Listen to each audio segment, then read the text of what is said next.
Welcome, ladies and gentlemen, wherever you may be across the diaspora, America, the Caribbean, Africa, Europe, or the UK. My name is Lance Prince, and I'm the host of Expatriate Memories, where you, your friends, and family can, for the foreseeable future, come and share stories about immigration experiences. Ever since June 22, 1945, when the Agorese of 1700 plus pioneering migrant traveled on HMT Empire Windrush from Jamaica and other Caribbean colonies, arrived on English shores. England shores, our diaspora has been a melting pot of diverse experiences, culture, and contacts. What we call the Windrush generation extends from that initial contact with the host community at the Tilbury Docks to the passing of the British Nationality Act of 1971. Every individual story has a unique quality which contributes to the distinctive character of our diaspora.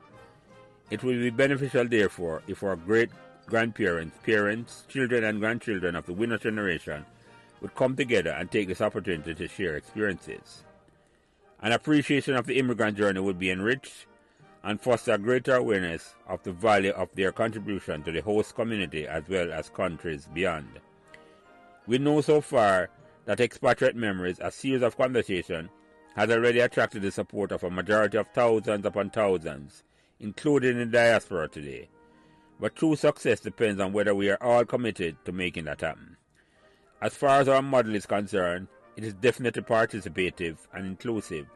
Indeed, you can commit to the process right now by letting us know at expatriatememories@gmail.com that you are willing to join in the conversation about memories from your own immigration journey or migration of someone close may have affected you. Thank you so much for your continuing support, and should you have any suggestion as far as the reach or content, please contact us at expatriatememories@gmail.com.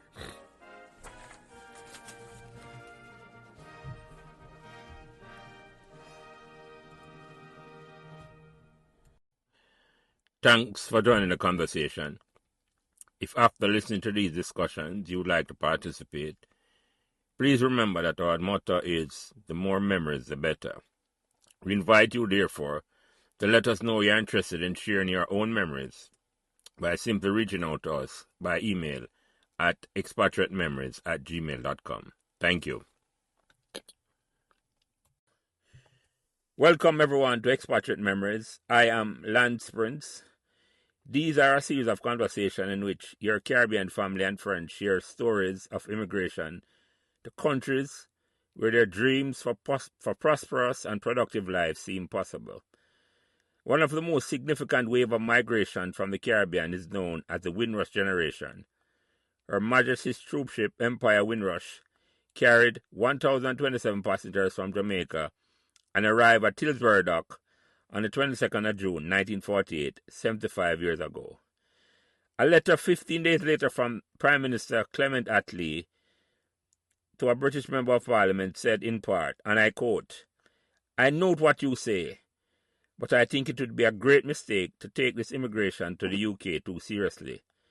Too much publicity has been attached to the present Agorese of Jamaicans.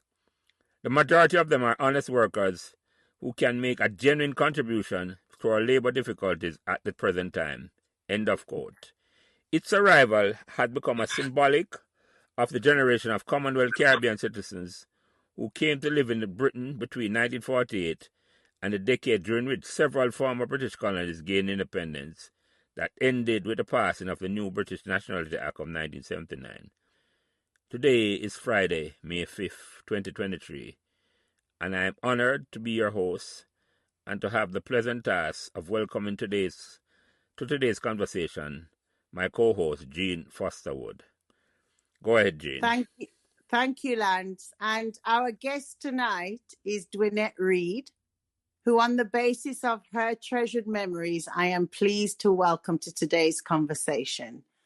To all who listen to our conversation, we extend a hearty welcome. Thank you, Jean.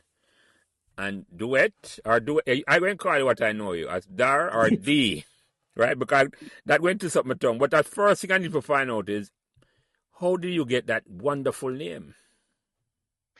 It was handed down to me by my aunt, my father's sister, which they were very close. So she gave me the name Dewnette. It was she had a best friend that passed, and while she was in high school. So after her friend passed, and her friend, they were so close, so she decided to give me the name after that when I was born. So that's how I came by the name Dewnette. Lovely name. I love it. I love it. And for the record, were you born in Jamaica? Yes, I was. And you grew up where? In what parish were you born, and how long did you stay in Jamaica? Well, I was born in Jamaica in 1963, and I lived there for my first 7 years. The first 7 years of my life, I lived in Jamaica. And then in 1970, I migrated to the United States hmm So what at was the life? You age of remember anything 7. about the first 7 years of your life in Jamaica? Yeah, I remember. Yeah, I remember a lot about the first 7 years of my life. I remember the first 7 years of my life were the happiest years that I've ever experienced. I've Mm. never been able to experience those years again, you Um, know. And I remember growing up as a child, I could remember back when my grandmother used to buy milk in the morning times, and we used to have the milk cart with the 6 bottles. And I remember every morning she would buy milk for me, and I can remember going to school, and I can remember walking to school and walking home, and I remember my friends. I remember playing in the grass. I remember a thing where we used to um cut the tree from the coconut, the bark from the coconut tree, and we used to sit on it and ride down the hill with it on the grass. And it used to be make it slippery, and we'd go all the way down the hill with it like as if we were driving a car. I remember those days, and I remember taking baths in the how would you call it, river, and going for water. So yeah, I enjoyed my those 7 years that I had.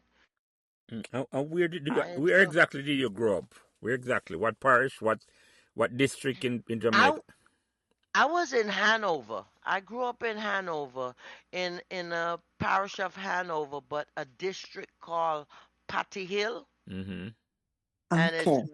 way up in the mountains. It's like it's one of those places that if you were not from there, you wouldn't know it. You know Hmm. what I'm saying? It's like when I tell people about it now, and they ask me, "Where are you from in Jamaica?" I say Patty Hill. They've never heard of it. Let me It's tell like let me tell you why I describe it, D. If you're hiding from law enforcement or witness protection, that's just go there. yeah. Yeah, I know, right? yeah. So Yeah.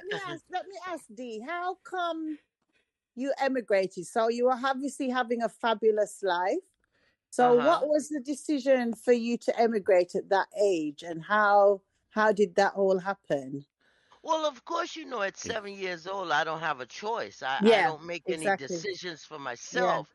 So the decision was on my father's behalf. He was already in the United States, and he decided that he wanted me to have a better life. So Okay. he decided to take me from my mother and grow me in America. So that's how this the whole thing started for me to leave Jamaica to make it to the United States. So So who told you this was going to happen, and how did you hear? Did you even understand what was going to happen? No, I really didn't understand it. I was a child at that time, and Mm, I had heard of it. Like I can remember as far back because I left Jamaica when I was 7, but I can remember as far back as the age of about 5, mm, where everyone was saying, "Oh, you're going to America, you're going to America," and there was always some fuss going on about getting papers for me or me going to the mm, doctor or something. You know what I'm saying? But at 5 years old, you don't really Yeah. know, but you know something is going on. And so there was always this big fuss when it came to me about me going to America and papers and doing this and doing that. And I can remember traveling on the train with my mother. First time I ever traveled on the train with my mother from Hanover to Mm. Kingston to go look about paperwork in Kingston for me to travel. I remember that. You understand? Yeah. Yeah. Wow. Wow. That sounds huge for a little child. And did everybody present it to you as a positive thing? Well, it wasn't about whether positive or negative. Mm. It was like a must do. We must do this. So Mm. it wasn't a thing of, oh, well, this is best for you or this is not going to be best for you. It was more on the premises of we must do this. You Yeah. understand what I'm saying? Mm-hmm. Yeah, we must do this. Right. So that's how I made it to America on the premise of we must do this. Let's get all this paperwork done for her. Let's do this. Let's and I it wasn't as if I had a choice. At 7 years old, I didn't have a choice. So, so, Yeah. so Nope. you weren't necessarily looking forward to it then, because them say you must do it. You never hear, they never hear so far nice and a sprinkle with gold and all that glitters and everything there. No, no, because at the time I was 7 and Yeah. it was just strange to me. And the only thing that I wanted was I was with my mother Yeah. and I would have stayed with my mother. Mm-hmm. At Mm-hmm. 7 years old, you don't have a brain, you don't conceptualize anything like that to say, well, foreign is great and foreign is Mm. this and foreign is that. You're moving with the wind at Mm. 7 years old. You're moving according to how your mother or your father wants you to move. Yeah. Mm-hmm. Mm-hmm. Mm-hmm. Yeah. You don't make any decisions for yourself. But to say if I had to make a decision at 7 for myself, I would have chosen to stay with my mother. Yeah, I got you. But So, it, just before we kind of go to the American part, Uh, what was you've described a lovely childhood in mm-hmm. Patty Hill. Who were Uh-huh. you living with? How many people in the house? Did you have your own bed? This is me coming from an English perspective of what it was No, like. So, what was it? What was the living conditions in Patty Hill? I might have shared my bed with two other people. Yeah, You see what I'm saying? what do I you mean? might have Hold on, yeah, hold shared on, the hold bed. on. Say it wasn't a palace you were living in? No, no, I never lived in a palace. And it actually was a wood house. It was a yeah, wooden house, yeah. and and the rooms were small. Now Mm. that I've gotten older and I go back and I look at these rooms, I'm like, oh my God, I Yeah, didn't realize how small these rooms were. yes, Right. yes, So, but as a child, you're growing up and you're living there and you're looking at it, yeah. you're not you don't look at it for the size. You No, just look at it for I guess the love Mm-hmm. or for yes, the family that you have there. Mm-hmm. yeah, Mm-hmm. You know, yeah, you're not looking yeah, at size because when I even look back now and see pictures of me with a Christmas tree, the Christmas tree looked like it was just a three A sticks. twig. Yeah. It didn't. A twig. Yeah, it don't even look like a Christmas tree. But you yeah. remember them And Christmas good, yeah, yeah. yeah, and I had a toy in my hand, and I'm like, oh Oh, my God! And I can look back and I say, we must have been rich. Mm-hmm. That You was know what I'm yeah, saying? that yeah, was the Even palace, though, yeah, yeah.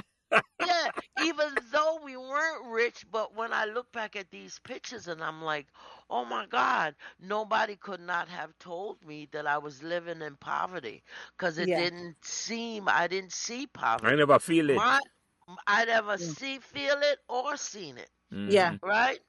Older now, fast forward when I look back and say, oh yeah, my God, we were living in desolation, in poverty, and yeah, you know what I'm saying? But back then I didn't look at it that way.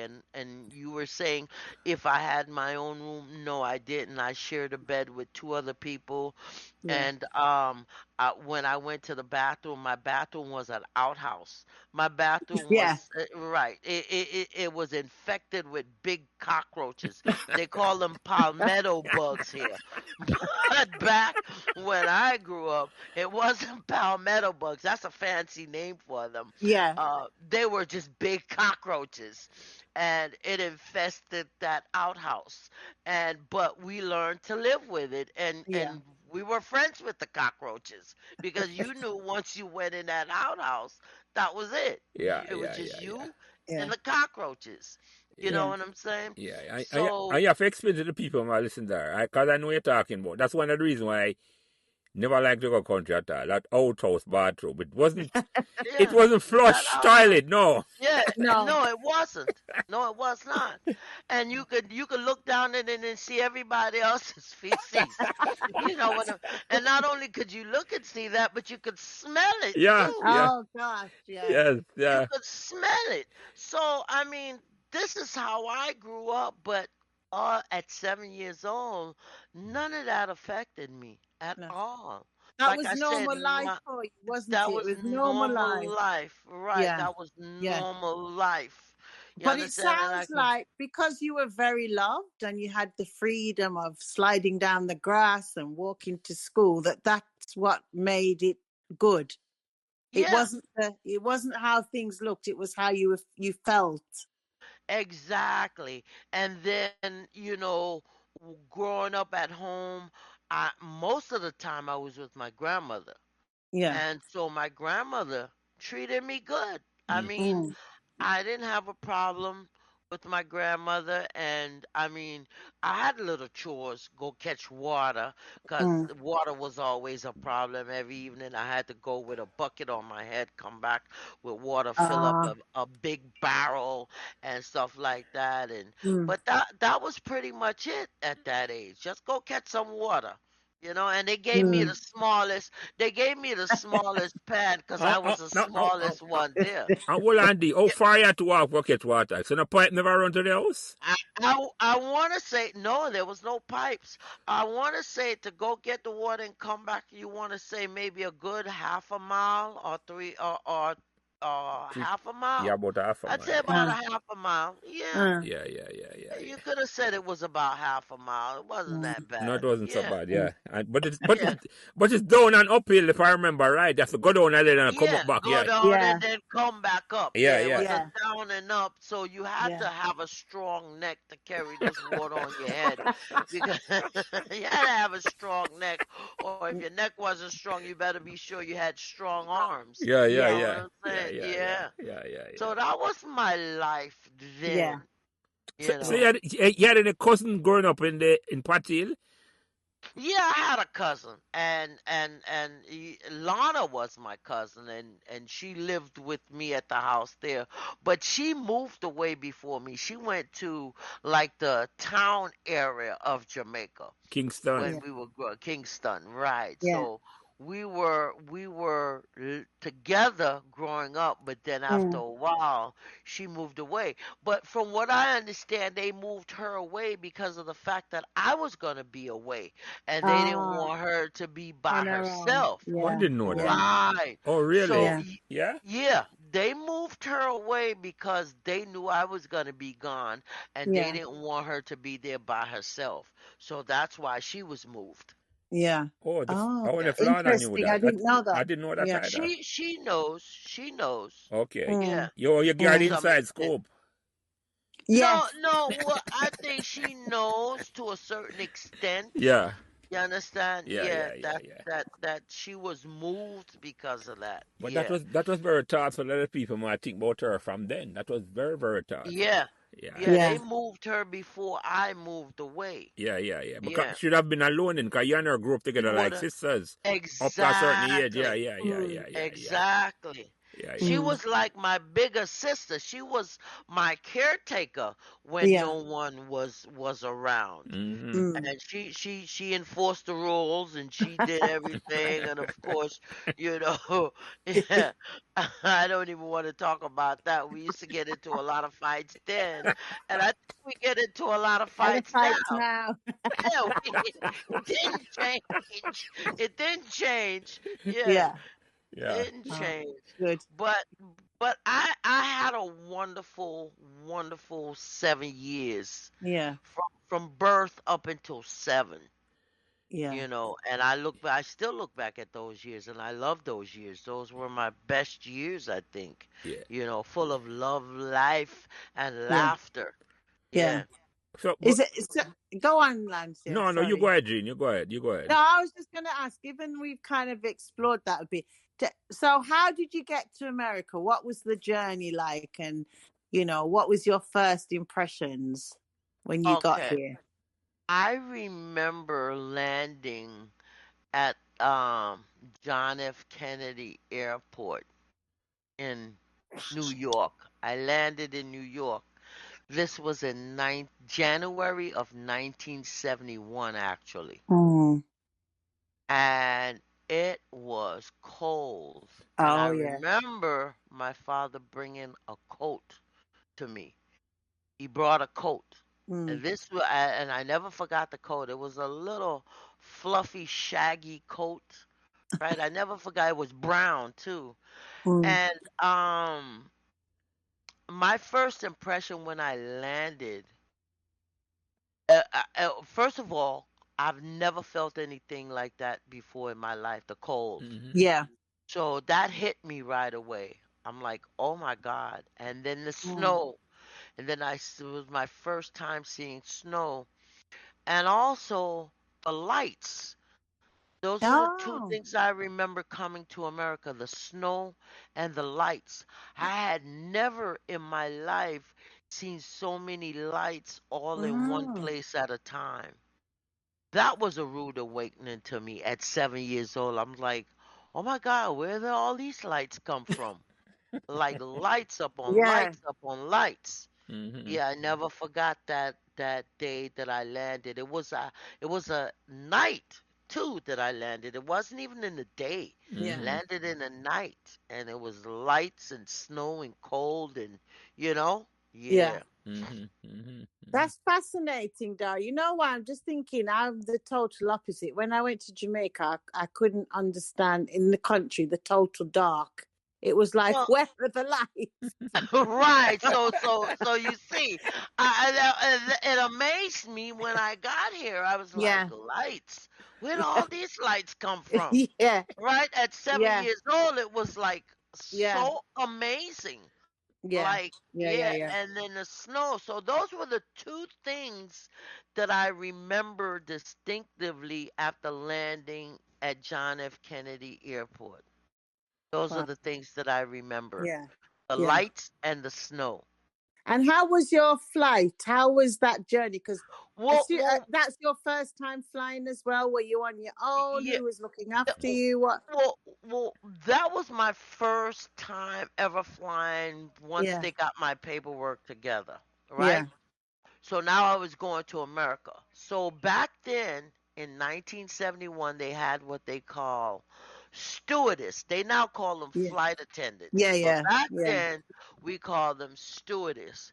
And back then, you paid a little extra, and the stewardess will oversee you, will take care of you Okay. throughout the whole flight. Not only would they make sure you board the plane and they have your passport with them in their Mm. hands, and they walk you through everything, and they make sure while you're on the plane you get food and you are properly fed, because Yeah. back then they used to give out a whole meal. You Yes. understand? Yeah. Now they don't do that anymore. But back then, you get a flight, you'd have a whole meal.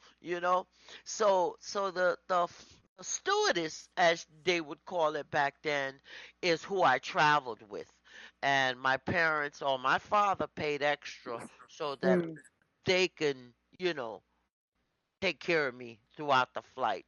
So no, I wouldn't say I traveled by myself. I would say I traveled with a stewardess. Mm, mm.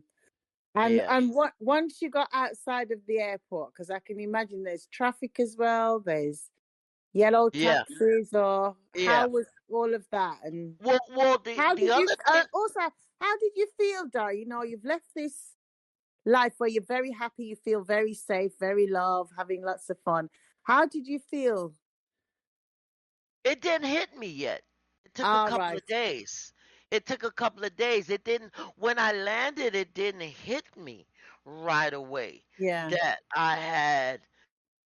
I'm now starting a new life. Remember, I'm still Mm. 7. 7, I'm yeah. like, okay, I'm here now with my father. I had never met him. This was like my first time seeing this Oh man. wow. Yeah. If he wasn't even my father, I wouldn't even would have known. You understand what Ah, I'm saying? yeah, yeah, Right. yeah. So this was my first encounter with my father. And so even when I got over past the light situation, like all these lights, and got over the snow situation and how cold it was, the Mm. other thing that I looked at was he had this god awful car. This car was so huge. I've never seen a huge car like that in my life. The car was a Grand Prix. It was a Okay. Grand Prix, and it was the biggest car that I had ever seen. Now, at 7 years old, I'm looking at this car like, what the heck is this? It looked like it. When I tell you it was a big car, it was It was a big huge. It was a huge car. yeah. And it took me a while. So these are the three things that hit me at first. Mm. So then back to my name, Lance. Lance thought that my name was really weird. So Yeah.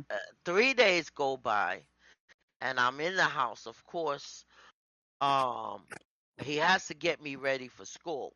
Yeah. Now, one of the things that happened to me when I was growing up, my grandmother was part of the church, Yeah. and because she was part of the church, we were looked upon as also an extension of my grandmother.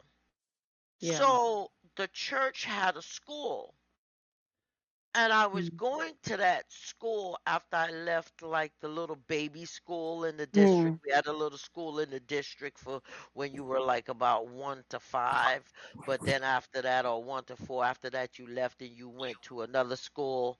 You Mm. understand? And this school was owned by the church. And because the school was owned by the church, and because my grandmother was part of the church, they never forced me to do anything. They Oh. didn't force me to read. They didn't force me to write. They didn't force me to do anything at all. So actually, when I left Jamaica at 7 years old, I was illiterate. Mm. Oh. Oh wow. Okay. I Mm-hmm. was illiterate. I didn't know my ABCs. I Mm. didn't know how to count from 1 to 10. I didn't know anything. Because Mm. by this time now they had moved me from the church school onto the regular school. And the regular school, they weren't teaching me anything either, because this was my first year in the regular school before Yeah. I actually got sent away. Mm. So my couple of months in the regular school, I still didn't learn anything. So Mm. by the time I made it to the United States, I came here illiterate. I didn't know how to read. I didn't know Mm. how to write. I didn't know anything about counting. I didn't know anything. I didn't even know what my name was. Oh wow. I didn't even know what my name Mm. was because all my life I've heard everybody call me Dar. So Yeah. here how I figured out how my name is. I'm in this house with this strange man whom I don't know, Mm. right? They call him my father. I'm in this house with him, and I'm in a different part of the house. And he's calling me. He's saying, Dewnette, Dewnette, Dewnette. And I'm thinking that this man is gone crazy. Because why is he calling this Yeah. person? And who is this person? Yeah. So I don't answer because I don't know who this person is. Mm. And he comes around from the other room and he looks at me and he says, "Don't you hear me calling you?" Wow. I said, "Calling me?" I said, "No, you didn't call me. My name is Dar. You never called me." He said, "No, your name is Dewnette." I said, "Well, I didn't know that." And Ah, this is where my life started. So from him realizing that I didn't even know my name, he started to realize that I didn't know how to read. He yep. started to realize that I didn't know how to write. He started to realize that I didn't even know numbers. Mm. So the first thing he started to do is he realized, well, I can't send you to school because you're 7 years old and you don't know anything. So back then they had some books called Jack and Jill, Yeah. Jack and Yeah. Jill books. Yeah. So he decided that he was going to buy up a bunch of Jack and Jill books and started me having read. And he was good at math himself because Mm. he was literally one of the smartest people I'd ever met. He was very Wow. intelligent. He was Mm. very smart. So he started to teach me math and he started to teach me how to read and write. And so for my first year after entering the United States, I didn't go to school. Mm. I Ah, couldn't go to school. I is couldn't go was to that school. legal then? Because I Well, know in England it's I illegal not to go to school. I didn't know how to read and write. So he homeschooled me for the Yeah. first year. All right. I see. Yeah. And if he didn't sign me up in school, no one would have known that Would I was know. here. Yeah. Right. So Yeah. it wasn't a issue. So he Yeah. kept me home for the first year. And he taught me how to read and write and count and everything. And so by the time I went to school at 8 years old, I knew everything. And I was in my proper grade. Oh, wonderful. You got caught up. Yeah, I got caught up, but my only problem at that time, Yeah. I was still speaking patois. The Cause you two problem around pure is, Jamaican. Because in the house uh, is pure Jamaican, same way. exactly. Oh, So yes. True, true. now I'm still speaking patois. So Mhm. now I have to fight. I have to learn Oh, how to fight. I have to learn how to defend myself because I'm this strange person in this strange land, in this strange school, and yeah. they're not understanding me, and I'm not really understanding them. So Yeah. I've had to learn how to fight. They taught me how to fight Oh, Mm-hmm. wow. real quick. So because I was strange to them, they felt that beating me up or fighting me would have been the So, proper way. but hold on, D. Why would they want to Mhm. fight you? Because the language so Yeah. different. Yeah. My language was different. So, It's just that you're a different child, was it? Because you know, bullies will bully for any reason, really, isn't it? They will Yeah, just find something to pick on. So you feel it. They decided you were a target because of the way you spoke. language, the way Mm. I spoke. uh, And then also, I think also became even a bigger target because the way I was dressed. I was gonna ask that. That crossed my mind. what I mean? Yeah. Was How in you are dressed? Jamaican Oh, clothes? how I was dressed. Okay, my Yeah. father, remember I came here to live with my father to the Yeah. United States. And at the time, my father felt like, okay, if he bought me cashmere coats and if he bought me loafers, Ah. penny loafers, and bought me wool pants and cotton tops and all this kind of stuff the expensive stuff, Yeah. he Mm-hmm. thought that that's what I needed. But Mm-hmm. that's not what I needed. I needed what all the other kids had, which Yeah. weren't all this expensive stuff. Ah. And for the Yeah. record, D, where in New York were you living at the time? What city? I was living in Brooklyn. Okay. Okay. I Okay. Uh, was living in Brooklyn. Mm-hmm. And yeah. I moved to a place called President Street between the corner of Utica and Schenectady. Mm-hmm. So, Dee, I don't know anything about New York, but one of the things from the outside is I hear that there are Jamaican neighborhoods there. You were They not in a are. Jamaican neighborhood. You Yeah, were, okay, but you got to remember the year. yeah. I went there in the 70s when not that many Jamaicans were around. I When see. I Yeah. lived on President Street at the corner of Utica and Schenectady, most of the people that were there in that particular neighborhood were Jews and Americans. Ah, right. Okay. That's So, how I yeah, knew yeah. that's how I knew that black Jews existed, All right.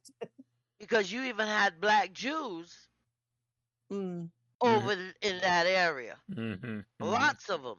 mm, Mm-hmm. mm. And as a child, I would pass and pick on them because I'm like, "What are you doing with that hat on?" And then, "Oh, we're Jewish." I'm like, Yeah, "Jewish?" Yeah, because back then we were bad kids. We just go around the neighborhood and say, "Hey, Hitler," and stuff like that. And we used to even say to the black kids with the what do you call that, hammock on? yeah, Hammock? Yes, right. Yamuka, I think. Yamuka. Yarmulke, yeah, Yeah. yeah. And they would say, "No, we're Jewish." We would ask them, and they Mm-hmm. know, "Oh, yeah, we're Jewish," and we would laugh at them. "You're black, but how can you be Jewish and you're black?" mm, And that's how I found out years ago that, yeah, the original people are mm. black Jews. The Jews are originally black. So, but that's another story. Mm-hmm. But yeah. So I lived there, and the years that I'm talking, Gene, Yeah, is those years you didn't find an influx of Jamaicans yet. yet. It Okay, came yeah, years after me. yeah, Because yeah, yeah, yeah. remember this in 1971.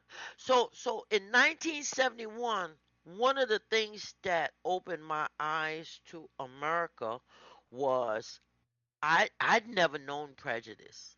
Never known it. Oh, yes, yeah, Because when I was growing up in Jamaica, my grandmother was white, and I didn't no one mentioned that she was white. No one even knew thought about this whiteness. I Years later I researched and found out she was actually white. Her mother was white and her mother's father was white. I all did right, some yeah, genealogy. Right. yeah, But we never thought about that. We just looked at her like, this is my grandmother. Mm-hmm. mm, So Mm-hmm. I never faced any type of prejudice growing up.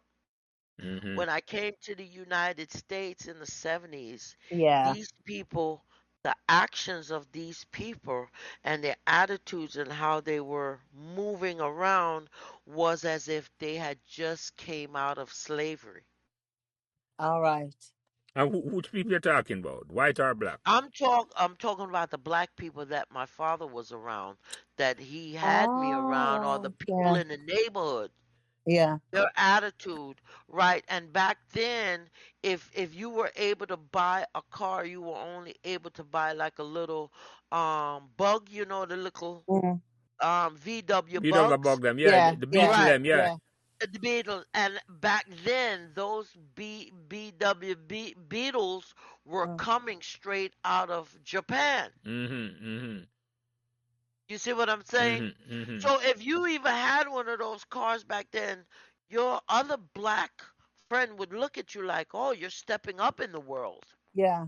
But So just give us an example, Dar, of that, of Uh-huh. like what was it? What conveyed that to you? So you've come from Jamaica. Your grand's a part of the church. Uh-huh. Your people don't even push you to do anything you don't want to do, and then you've come amongst black people who are. What do you mean they were acting like they've just come out of slavery? What's the yeah, kind of things that was happening? good question. I want to know that, Jane. They Thank you. weren't taking chances to do anything. And if they even were, like even the car situation that I Yeah, mentioned to you, if one of them bought a car, they would think that that was such a great, how would yeah. you call it? Like, you've made such a great Achievement. Yeah, advance, a yeah. great achievement, that it Mm, was like, "Oh, how did you do this?" Like, in yeah. such an amazement.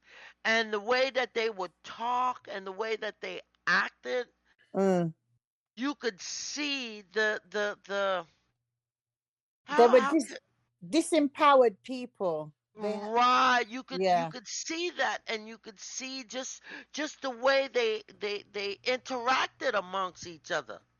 Mm-hmm. So that, And this is something that I had yeah. never seen before.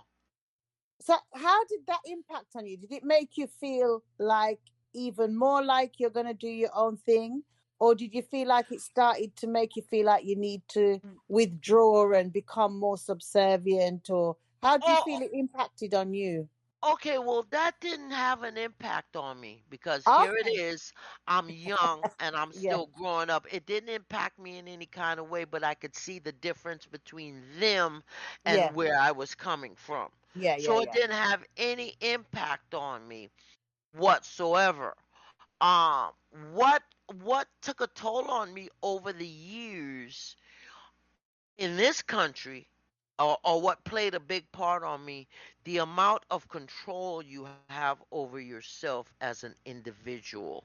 They've eventually taken everything away from you little by little by little by little, that you don't even have a freedom to speak here anymore. That's a But very, this very thought, valid point, Adi. Because when I came here, I came here as a big man 20 years ago. I was mm, shocked. I said, this is mm, more totalitarian than where I come from. The freedom we have in Jamaica, I don't want to be here at all. No, I know what you're talking about. Mm, exactly. So over the years, as I've been here, I mm, noticed little by little everything is being taken away. Everything is being taken away. Everything is being taken away to the point now that we're at a point in this country to where it's like, you have to be so careful what you say, who you say it to, mm. because here it is, it's the a cancel culture that they call it, Yeah. Mm-hmm, Yeah. mm-hmm, where mm-hmm. you have to be careful. So I'm so glad that I work for myself and I'm not working for a big corporation, Yeah. because I may say something and they might think, "Oh, you're prejudiced or you said the wrong thing," and Yeah. this cancel culture is going to the extreme. But Yeah. hold on there. I want to set back on something you mentioned, and then we'll make it Uh-huh. slide. Because yes, did you grow up thinking or even considering that your grandmother was white? Because I always tell people that my mother is a white lady, but I never considered her Okay, white. okay, all right. My grandmother, I always looked at her and wondered why was she not my complexion. Mm. But it never bothered me, or Mm, I never went around and told anybody like, oh, my grandmother was white. It was years later that in the back of my mind, after coming to America and her sister was here, but I mm, had known her sister from the islands too. Mm-hmm. And mm, but it never melded with me until I finally came here now and grew up in mm. America and realized the difference between white and black, that there was a color difference, Yeah. that it started to dawn on me that, wow, my grandmother is white. And then to make sure I wasn't making a mistake, I had gotten into genealogy a few Mm. years back and research, and gotten to the point where I found out that yes, my grandmother was really white for real. Oh, really? That is, Because my you and I have got to talk it, about that behind the paid wall. I didn't know that day. Yeah. yeah, because our great great grandfather was a white man from Scotland. Wow. Wow. Oh, right. Yeah, There's more to discuss. Yeah, that's behind the yeah. paid wall. We can't put it in front of the paid wall. But remember, Jean, that you got a sister that does genealogy, and me I and her had Yeah, know. yeah, yeah. She connected. told me about that. And Sonia told me Yeah. about that day. right, So yeah, yeah. What yeah, forgot to, because that is a special Yeah. program. That is. yeah, yeah, Well, that yeah. makes but do you know the so when you just coming back to when you're here now, did your complexion make a difference here? Was that an issue? Was your color issue? Because you've talked about your You accent was an issue, the way you dressed was an issue, but was the fact that you were a black person, or did that make a Or who you difference? consider yourself? Did them call you a brown in them days there? no, no. In America, they didn't use words like that. In No. America, they didn't use browning. In Jamaica, yeah, they may have used that, but in America, Yeah. no. So Yeah. I was considered black just like anybody else, even though I was Yeah. light skinned. Mm-hmm. Right. Yeah. So, no, my color didn't make a difference. I went to an all black school. Oh But wow. remember, back Okay. then, prejudice was still so dominant Yes. because I can remember my first year in high school, which was an all black high school. They transferred a Caucasian person to that school, and before the week was out, she had to leave that school because they Oh beat her wow. so bad she couldn't stay in that school. Mm. So my years of growing up in the United States, going from elementary to high school, it was all predominantly black. You couldn't have That's a white person coming in that school. They would beat them to death. but is that what you were you again as an English person, for me it was the total opposite. It was like Uh-huh. a few black people in a mainly white school. So what Uh, but in Jamaica was it all black kids as well? Were you used to that? Does that just been your whole school experience that it's all other black Yeah, yeah. children? I could say it's been all my years of going to school. That has been my experience from Oh Jamaica wow. and Okay. coming to America. All black, all black. Mm. I didn't start to share a classroom with someone white until I actually came to Florida. Mm-hmm. Mm-hmm. Wow. So let me Okay. let me ask both on something though. So did that Yeah. surprise you and did that surprise you hearing that, Gene, that no white person could have survived in a black school, and yet still you grew up in the UK, and you make anybody try to beat you out of the classroom, even though you're a minority? I don't so I knew there was a difference and I knew we were looked at different, but I don't remember violence around our color. Not till we became teenagers and there was something called the National Front, like a far right White party that was supremacist thing, yeah, gaining. yeah, yeah, Yeah. yeah, yeah. But being in school, I never felt scared of white people. I never had a fight with a white person. I don't to me, going to all black school would be like just weird. Anywhere, yeah, it would be weird to me. So that's why I'm fascinated by Dee's experience. Yeah, yeah. Yeah, yeah. Growing up. Before you answer that, Dee, but growing up, where I grew up, where I went to school. When I went to Yeah, primary school in Jamaica, it wasn't much. I don't remember any white person. yeah. you had let me say the right word, the politically correct Asian. Mhm, Caucasian, Not mhm, no Asian people. Caucasian, no Oh, Asian people. Asian. That would be. Okay. I want to say Yeah. mhm. Chinese, but not everybody look Chinese are Chinese, but Chinese looking No, people. exactly. So Kind yeah, of yeah, Jamaica, we call Mhm, everybody Chinese, which is a prejudice that we're yeah, mhm. using in Jamaica. But yeah, that and a few Indians, a couple Indians, a lot of Indians, not a few Indians. yeah, And when I went to high school, then I saw, and even though my mother was like our grandmother, Mhm, I yeah, didn't go mhm. to much until I started high school. Then I saw a lot more people looking like how my mother look.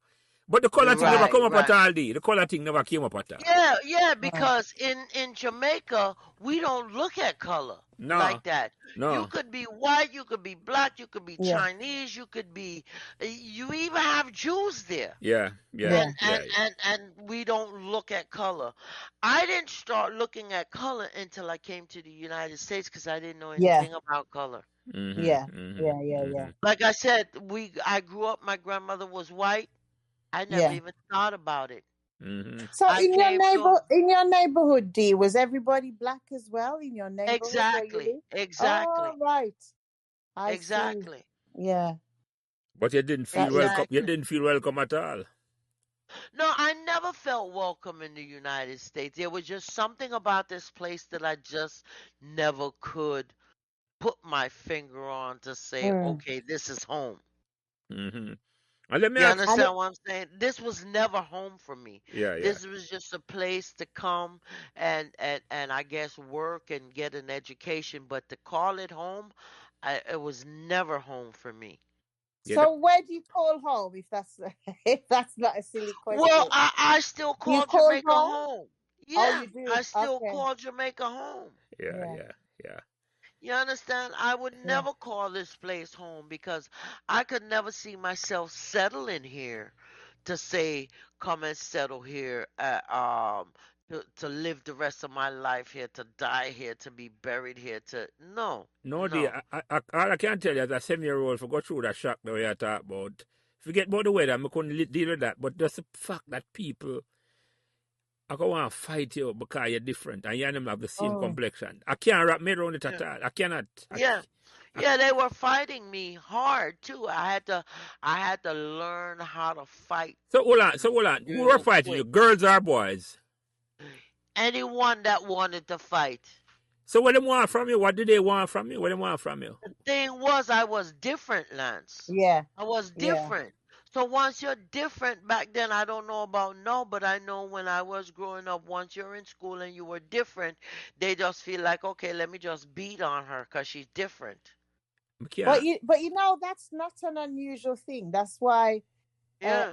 race is an easy thing to say somebody's different because you can see it. But people across the world find reasons to fight people just because they're different. And it can be different Yeah. in any way they feel like. But Like you say with you, it was Yeah. your accent and your clothes. Yeah, my accent and my but clothes made me different. let me Go ahead, challenge you. Lance. Let me challenge you now. But can I let them off Yeah. easy? Who no want to fight nobody because them different from you, no? Did you ever No. think say you want to fight No, anybody at all, D, because them different from you? no, I never did, So but that was never how we were raised or okay, all grew right. up. So it's a culture Yeah. thing then. It's a culture thing then, It's a D. culture thing. It's not a Yeah, color it's a thing, it's a Yeah. culture culture thing. thing. It's a Yeah. culture thing. Because, and how I know it's a culture thing, I can tell you this. I've been approached before by a black American Yeah. that looked me in the face that said to me, all you people come here from foreign countries and take all our jobs Yeah. and make money and buy nice houses and buy nice cars while we're here suffering. And I said to her, I said, but the opportunity is here for everyone. It's not just us. So if Yeah. you're not taking the opportunity, how do you expect for you to have a nice house, have a nice car, and live good if you're not jumping on the opportunity that's here? She couldn't answer it. Yeah, because I'm going to ask a But question she, from that now. Why you think Mm. that Jamaicans come here and even go to England and Eugene, why do you think we look on it Mm. different than black Americans? I mean, I ask a open question. We are come and see the opportunity and them say we are take all them jobs. Why? You know, if you know one side, that's fine. Because maybe there's no one side. No. But I don't know. It's just a curious question. I have a view that it's an immigrant mentality. I think wherever people are the sort of people that will get up and go somewhere to do what they need to do to make a better life, that reflects differently than people who will just sit where they are. And even if it's not going well, they're not willing to get up and go somewhere and do something. Because you have the same thing, what, regardless of color, an immigrant is seen as somebody who's a challenge to the status quo, or like Dara said, taking away jobs. And You know, I've come from the UK where we've just left Europe because people's afraid of other white people flowing in and taking their jobs. So it's always the same argument. yeah, see what you're saying. I actually agree with you. I never think about it that way then. What you're saying, people who take up themselves and migrate, immigrants, and Jamaicans, Mm, on a whole, are migrant people, are the mm. creme de la creme, for borrow a French word. Yes, I don't know if I'm pronouncing it right, Gene. You can't correct me as a yes, European. yes, yes. No, creme de la creme is correct. yeah, the ones that are able to travel to get visas No, to no, no. come. It's not only that alone, D. It's more than guessing The the thing. It's attitude is attitude, right? supreme. An attitude me Yeah, talk about, Right. Gene. Exactly right. Oh, it's yeah, the We attitude. come Okay. and they have it today, come with attitude and I say, boy, you just come make the most of the opportunity. That's why you yeah, leave. Hmm. It's yeah. like wherever you go, you say you can't make it today. Sit down and I say, right, somebody forgive you something. I Hmm. mean, But think, you know, but you know what? I used to work in the government on migration, and I was quite shocked because at the time that I was working on it in the early 2000s, the research was showing that only about 1 to 5% of people would migrate internationally, and about 15 to 20% would migrate within their own country. The vast majority of people will stay where and grow up and die where they were born. So Yeah, what it's they never unusual. leave. They Yeah, never leave the yeah, United exactly. States. Like if Yeah, they Or were Britain. born down the street, yeah. They move around the they would corner Yeah, live and yeah. there for the yeah, rest of their lives and yeah, never move, never do yeah. anything, So never travel outside. they're not gonna take opportunities when they arise. That's not how their thinking No, is. That's not no. how they see life. No, Mhm. there's something Mhm. about the DNA of people who are gonna take a chance. And maybe Mm, we as immigrants, and this program is about people traveling, and it's a fascinating point to bring up, Jane. And I never thought about it that way, is that we mm. are the creme de la creme. Whether we want to take it yes or no. Seriously, no, no. Yes, yeah, no, I hear you, I hear you. The point is, that is why the white people in England will look and say, but we'll come and take on the job. But it's the same mentality, them not leave England, But Mm. it's the same mentality that they have here too, No, Yeah, right, Lance. right. So exactly. it's not a color You're here mentality. to take their No, jobs. It's not a Yeah. color mm, mentality, D. That's what I say. It's not a color mentality mm. at all. It's that them decide, say, Mhm. the people are going to take risks. It's risk takers. Yes, yeah, We are the risk takers. That's what I mean by I say creme de la creme. We are going to take the risk. Mhm. yeah, Calculated risk, because we say we can make ourselves better. It may yeah, be in our DNA, I don't know. It's not a color thing. It's not, and I just want to make sure I express that and make people know, say, I'm not anti-black or anti-white. It's not a color thing. It's that yeah, we, as immigrants, take calculated risks. And sometimes the risk yeah, work out, sometimes it doesn't. It yeah, doesn't. yeah, yeah, yeah. Because I, D never have a choice in the risk that she take. She was no, No, forced. I didn't have a choice. I was Right, forced. right, Yeah. right, yeah, If right. I had a choice, I would have still stayed in Jamaica because mm, that was my comfort zone. I was only 7 years old. Yeah, yeah, yeah, mm, yeah. mm, But mm, You understand what I'm saying? yeah, So if I wouldn't have known coming to America, or they're saying, oh, you have a better opportunity here. I wasn't thinking that at 7 years old. mm, Who mm, care about a better opportunity at 7 years mm-hmm, old? mm-hmm, mm, mm-hmm, You're mm-hmm. not thinking about that. Yeah, So yeah. yeah, the choice was made for me, but mm, it didn't work out for me in that way. As far as, yeah, I did have a better opportunity because I'm more well off than most Jamaicans Mm-hmm. that mm, never left. But mm, as far as to say happy and comfortable in this country, no.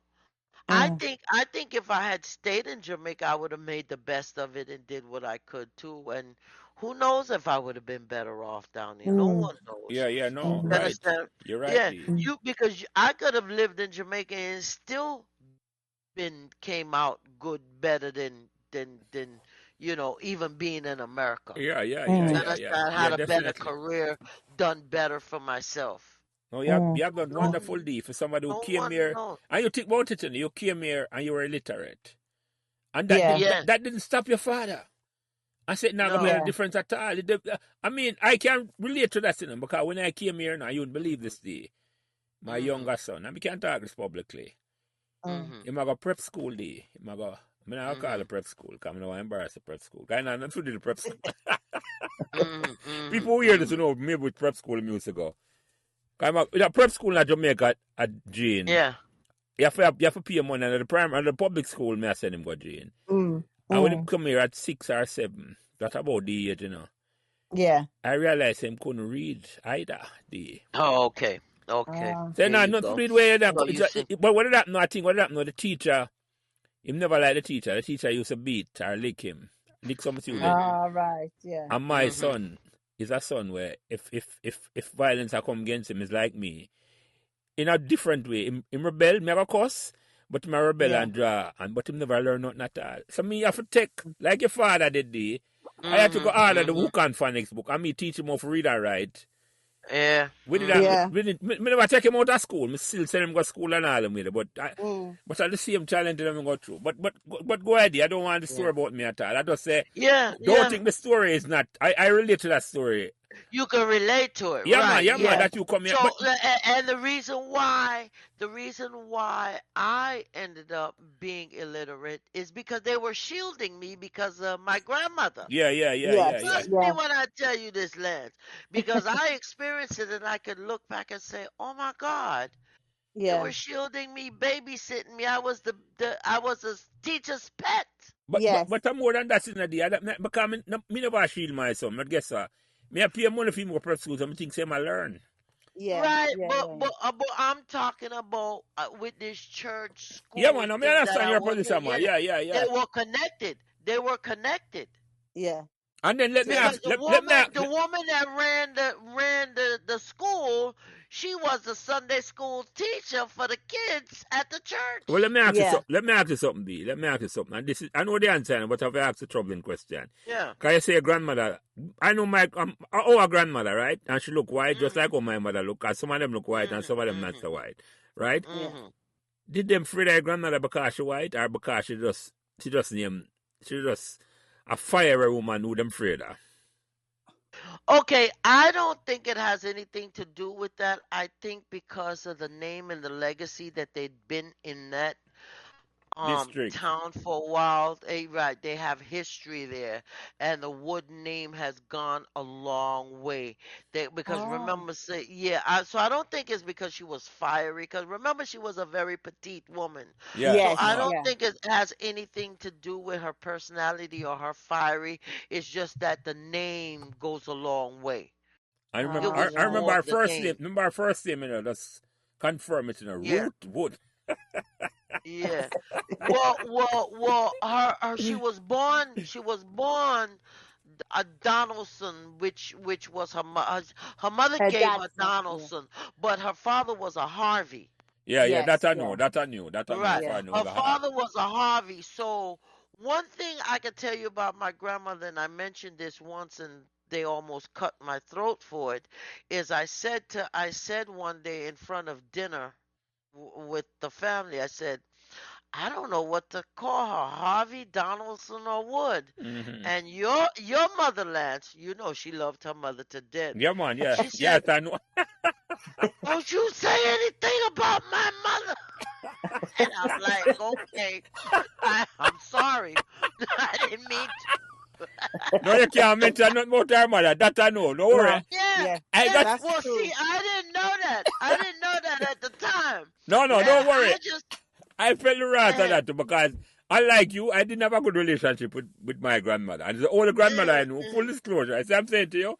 So me and my mother mhm, getting at a holy about her mother, who she loved to death. mhm, Who she loved. Yeah. mhm, mhm, Nothing to her like her mhm. mother. So don't worry, I know that. Oh, well, see, I didn't know. I would just happen to be nonchalantly at dinner Yeah. one day, and everybody sitting around the table, and I can't remember what the conversation was, but I knew it had something to do with her. And I said to them, I said, I can't figure out what name to call her, Donaldson, Harvey, or Wood. Oh boy, when I tell you, she jumped down my throat and Yeah. told me, don't say, and I wasn't saying anything bad. I was just Mm. talking. Right. And she told me, and I was like, okay, I apologize. I'm not going to say Yeah. nothing ever again. That, Yeah. You know the funny thing about that, D? Is that you know, say Mhm. my mother is not a one to open her mouth, you know. So you know, say that. no, Exactly. exactly. Yeah. Yeah. Exactly. Yeah. Yeah. So I just apologized and left it alone, and I didn't say anything after that. I was like, Yeah. okay, I see where you're coming from. I see what you mean. You are So, so totally. Dar, who Mhm. want to ask you? There was something you said while you were talking earlier about you're never gonna call America home. Jamaica is still home. So what does Right. that mean? What does that mean for Well, you in a real sense now? Are you gonna okay. make it home again? Are you ever gonna leave America? Are you gonna Yeah, what's you gonna do? I want to go back to Jamaica and live because I don't feel like I want to die here. I don't think I'm welcome here.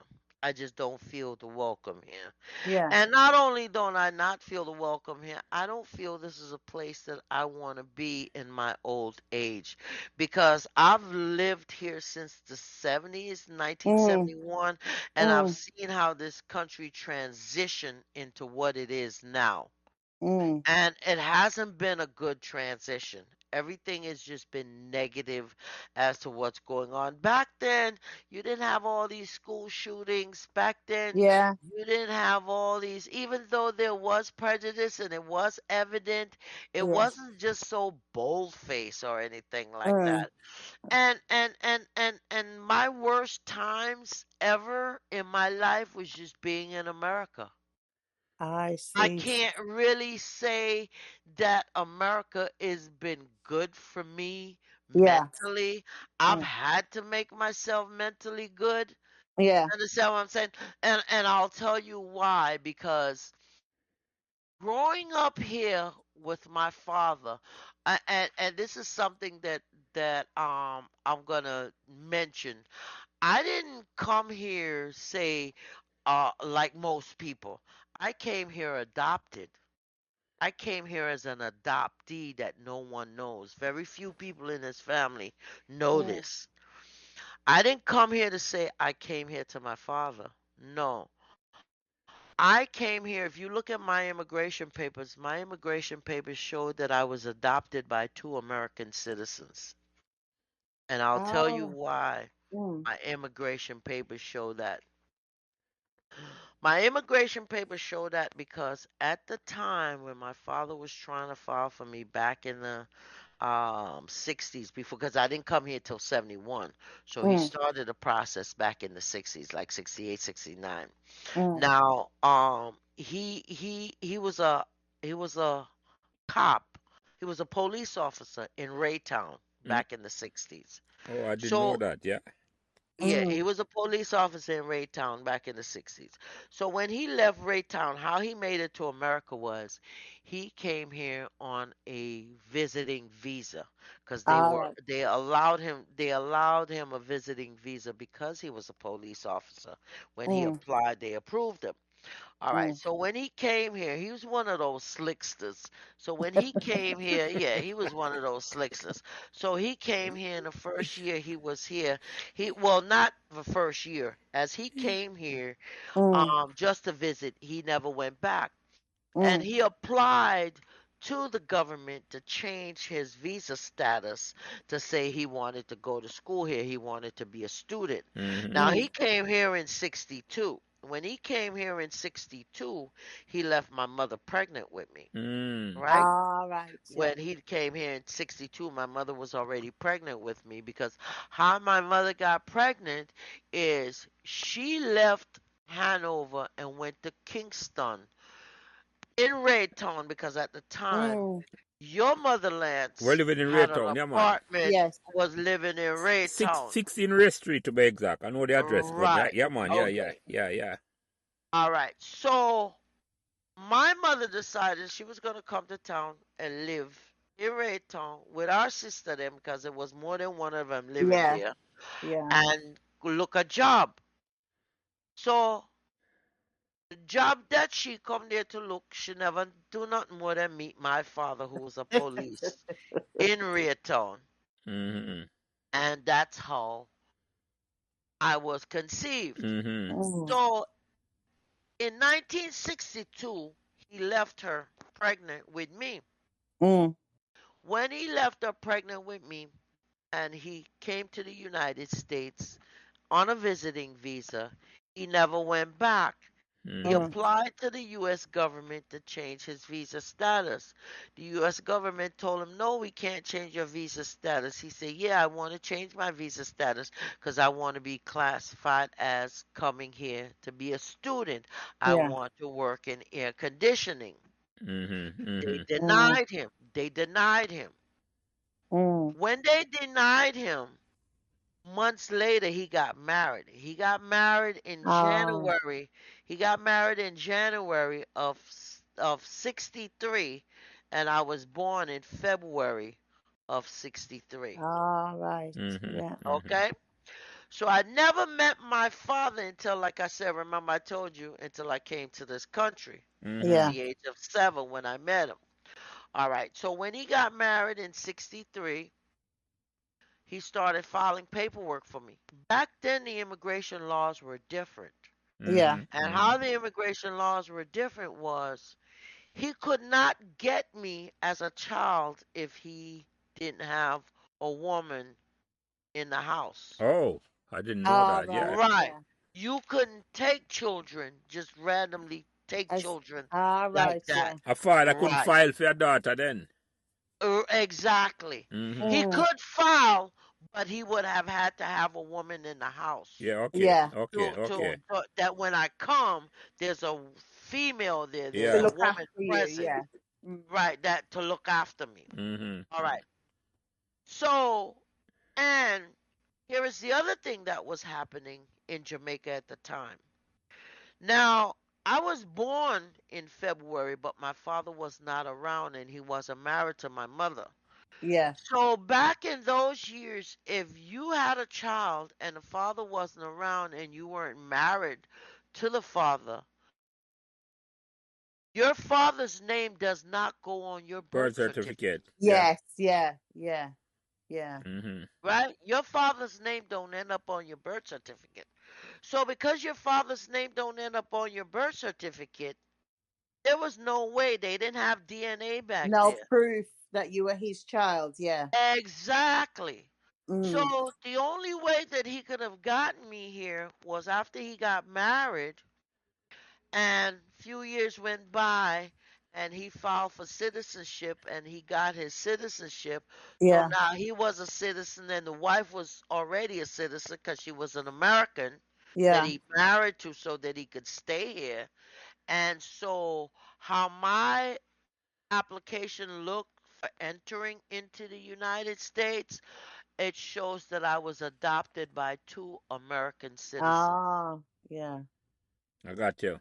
I got you, D. Yeah. Yeah. Yeah.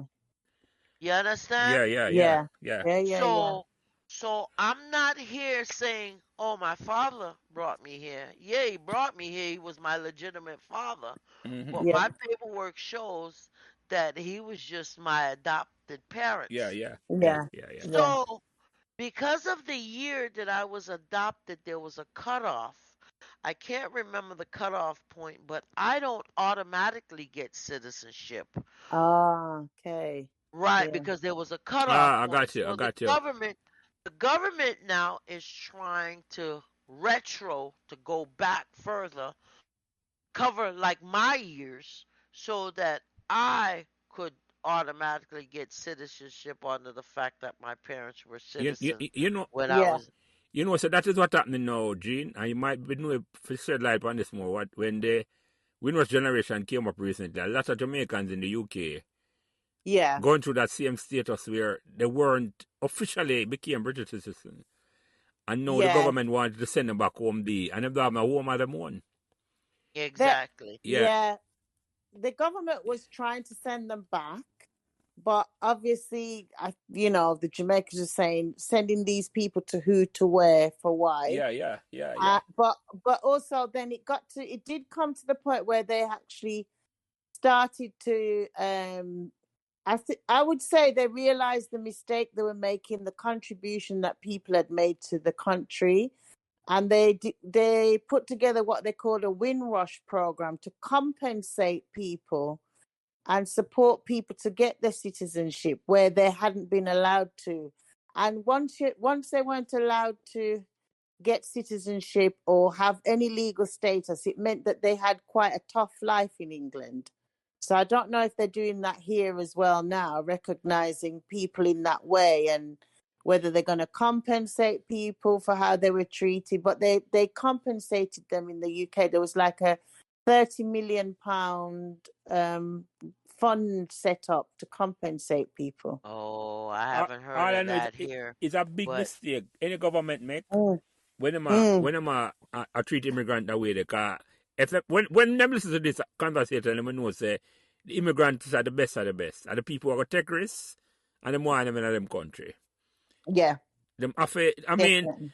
I know a president they say them not sending them best, but me I got disagree with him. When people Mm, leave them country and come our next country, mm, those are the risk takers of the country, man. Those are the definitely. people drive the engine of the country.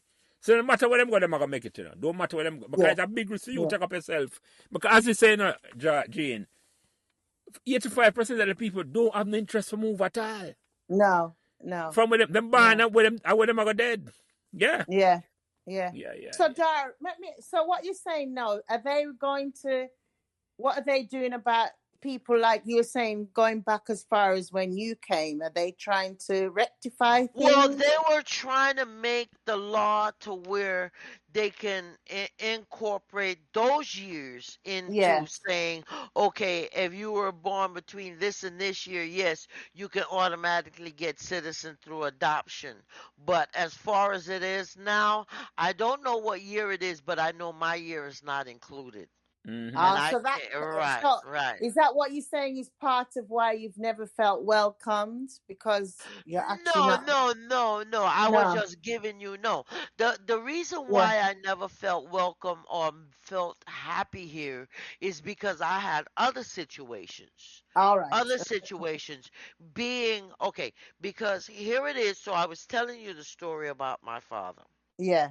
So when by the time I did make it here to the United States, he was already separated from his wife. Mm-hmm. All right. So when I came to the United States, I was a little girl growing up with a man. Mm. Mm. There was no mother in the house and no one to say, well, hey, who would you gonna go to the government to say, yeah, he adopted this kid, Mm. and the mother to the kid left, and you Yeah. understand Yeah. what I'm Yeah. saying?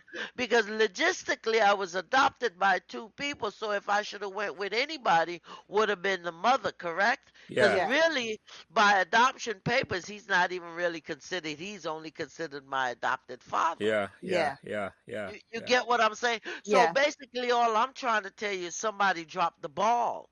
All right. I see. Yeah. Big time. Big Yeah. time B.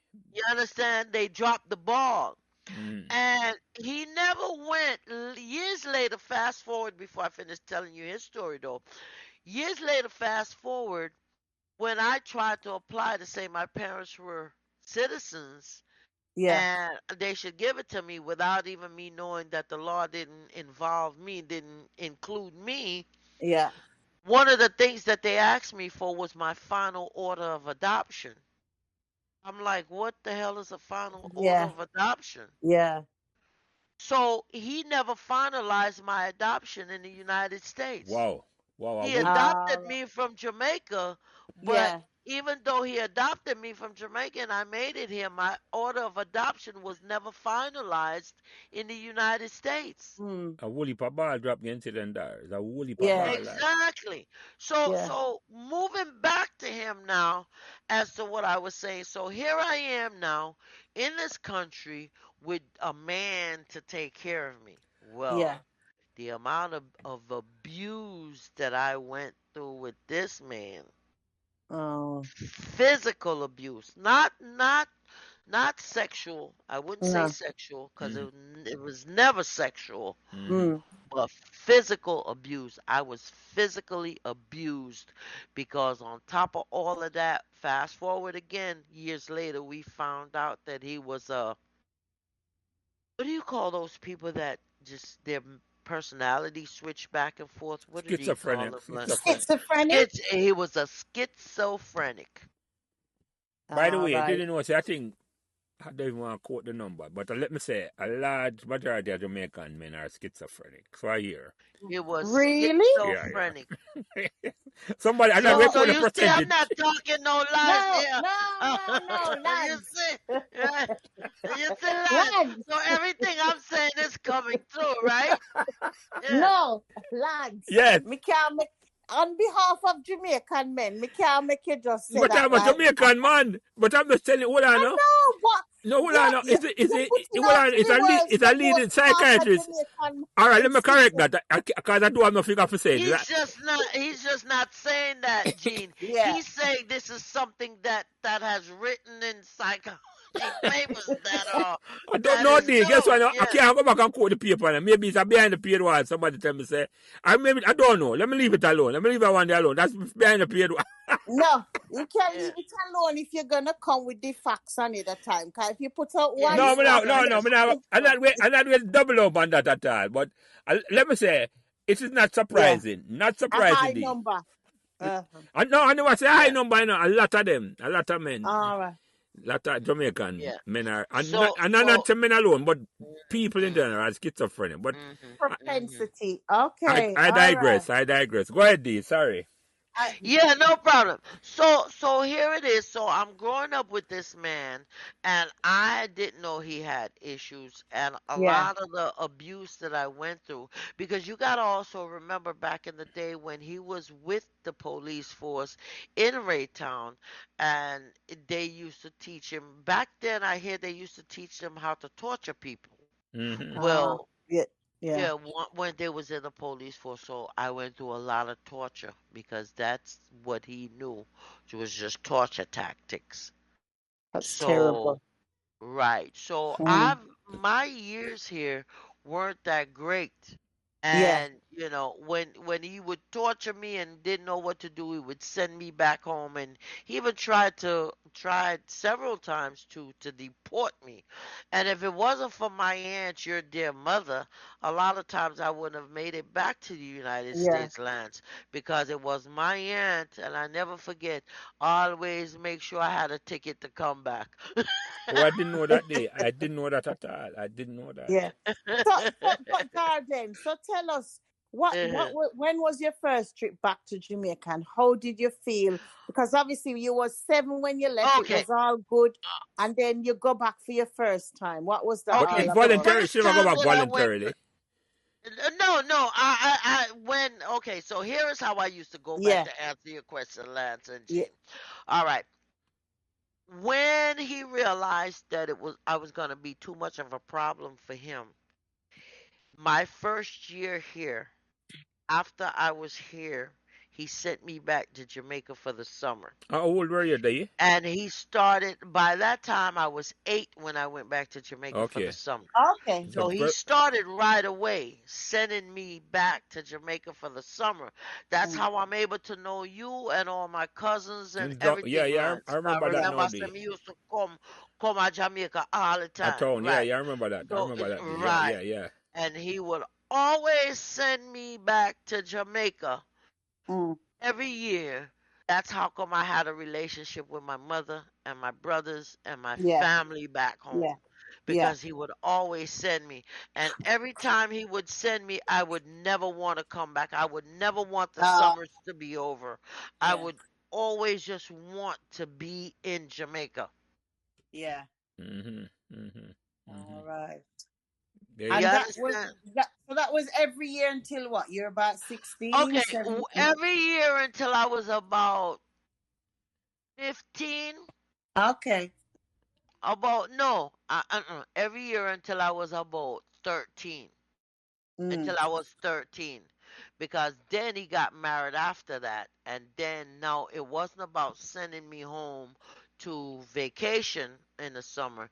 It was now trying to deport me because he Permanently. think that permanently, Oh, right? Mhm. Mhm. Now it went from trips to deportation. To deportation. He Wow. was always trying to deport me now, because he turned immigration officer. Yeah. So at this point now, let me just get rid of her, because I have my wife and my new family here now. yeah. So she's of no more use to me. Let me get rid of her. So Uh, that was so I think that those factors play into why I just never wanted to be yeah, here, never liked here. Because from a child I always wanted to be back, and just wasn't happy here. So it yeah, played into me into my adult life and everything. yeah. And I So still what's your have those plans then feelings to for this. going back? What does that look Well, like? you What's your well, vision for your new okay. Jamaican life? My vision for going back is that I'm trying to get everything sorted here, help my daughter out, get her situated with her daughter, and then just skip town. just leave town because I started building something down there. It's Yeah. what I've started already is finished. I'm doing some additions to it. Fabulous. Yeah. Right, right. I'm gonna add on some. I don't need no luxurious place. Or I see some people build it all 20-story and 10 room apart. I don't need all of that. I just need some place that I can call home and a peace Yeah. of mind. You understand what I'm saying? Yeah. Mm-hmm. So I Yeah. Yeah. started building something a little comfortable, something, and I'm hoping to finish. And I'm working on trying to get the land because I'm having some land issues with it. But hopefully that should work out. You Yeah. understand? I have a good lawyer working on everything for me, so that should work out.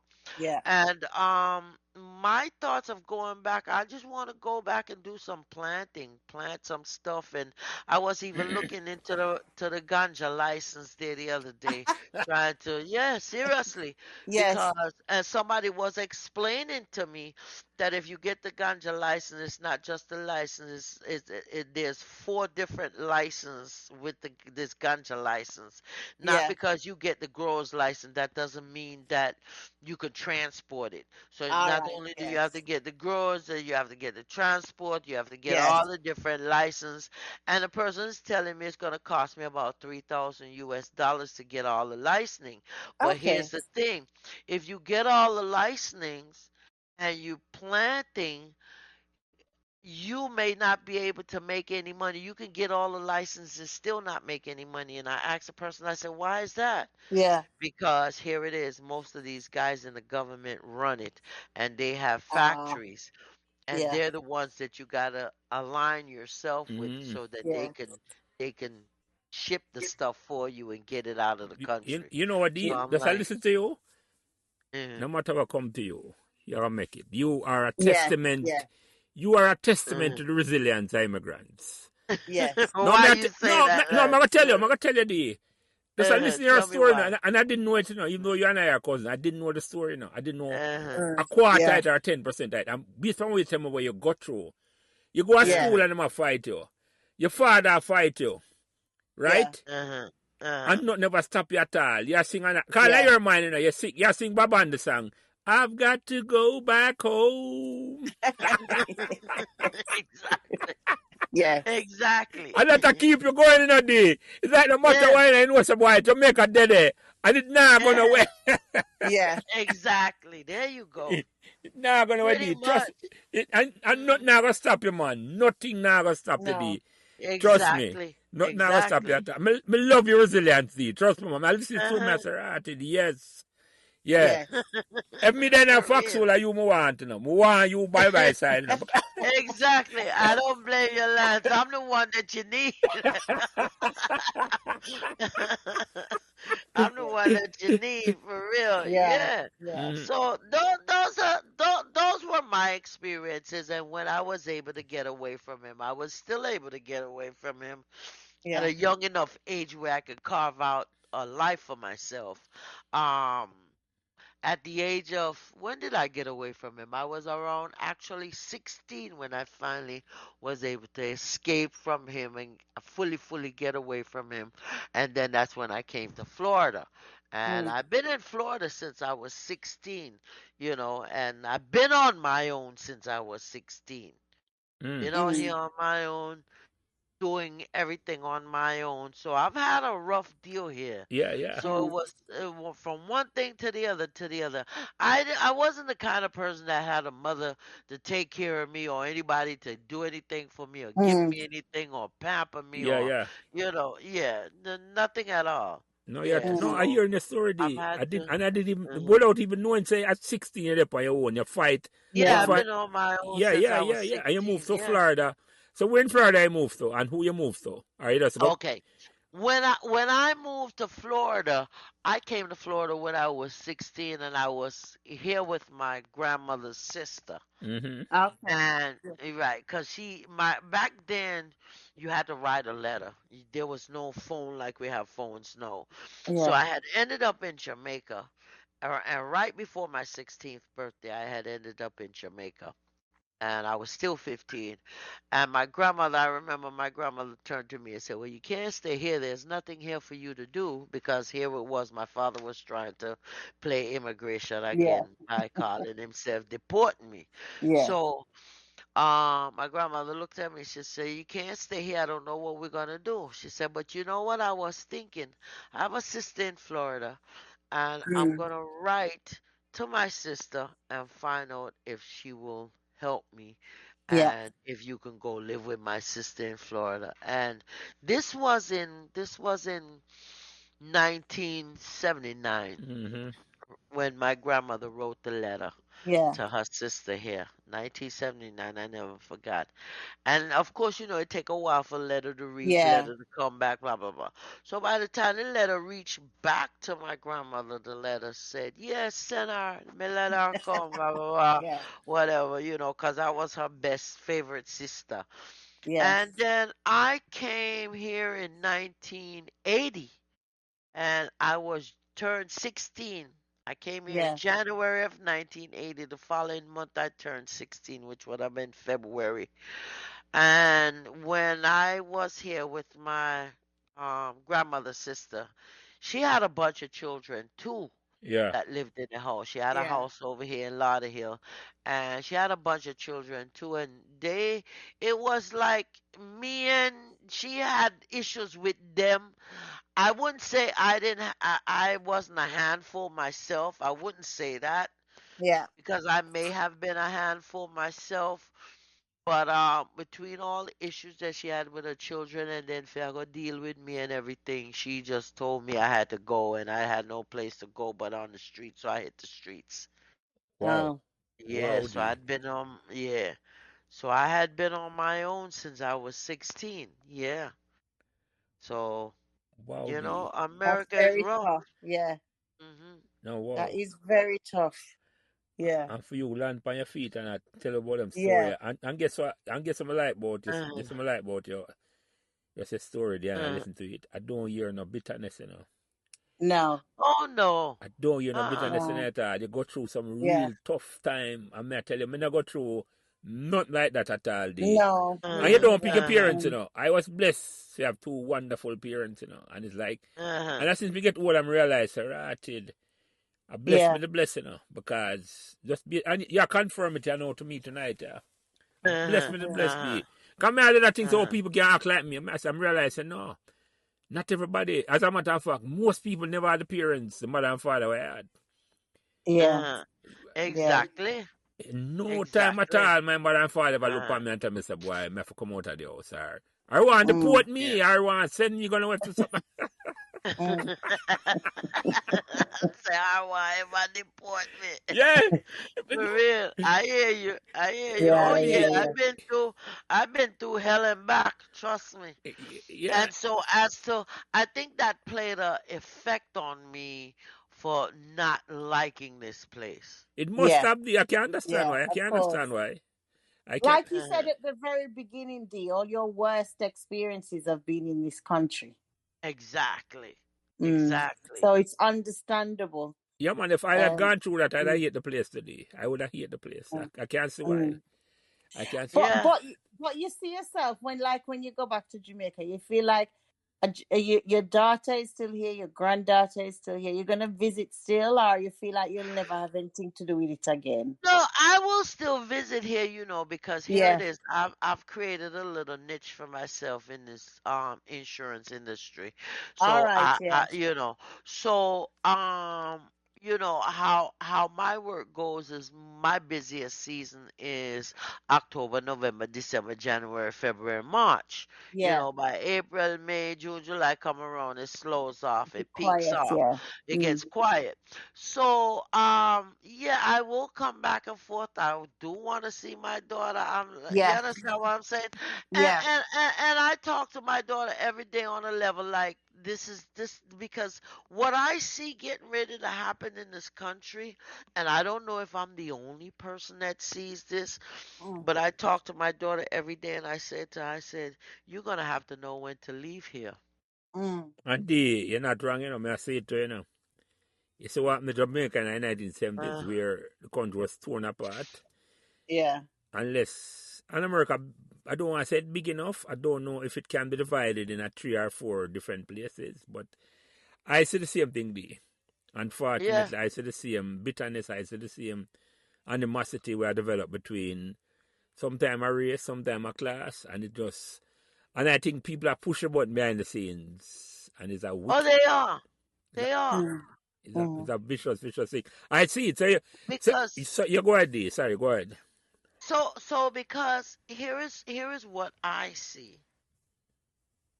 And I don't know. I know you guys know a little bit about the Hitler situation, right? Mm. Where he created this um how would you call it?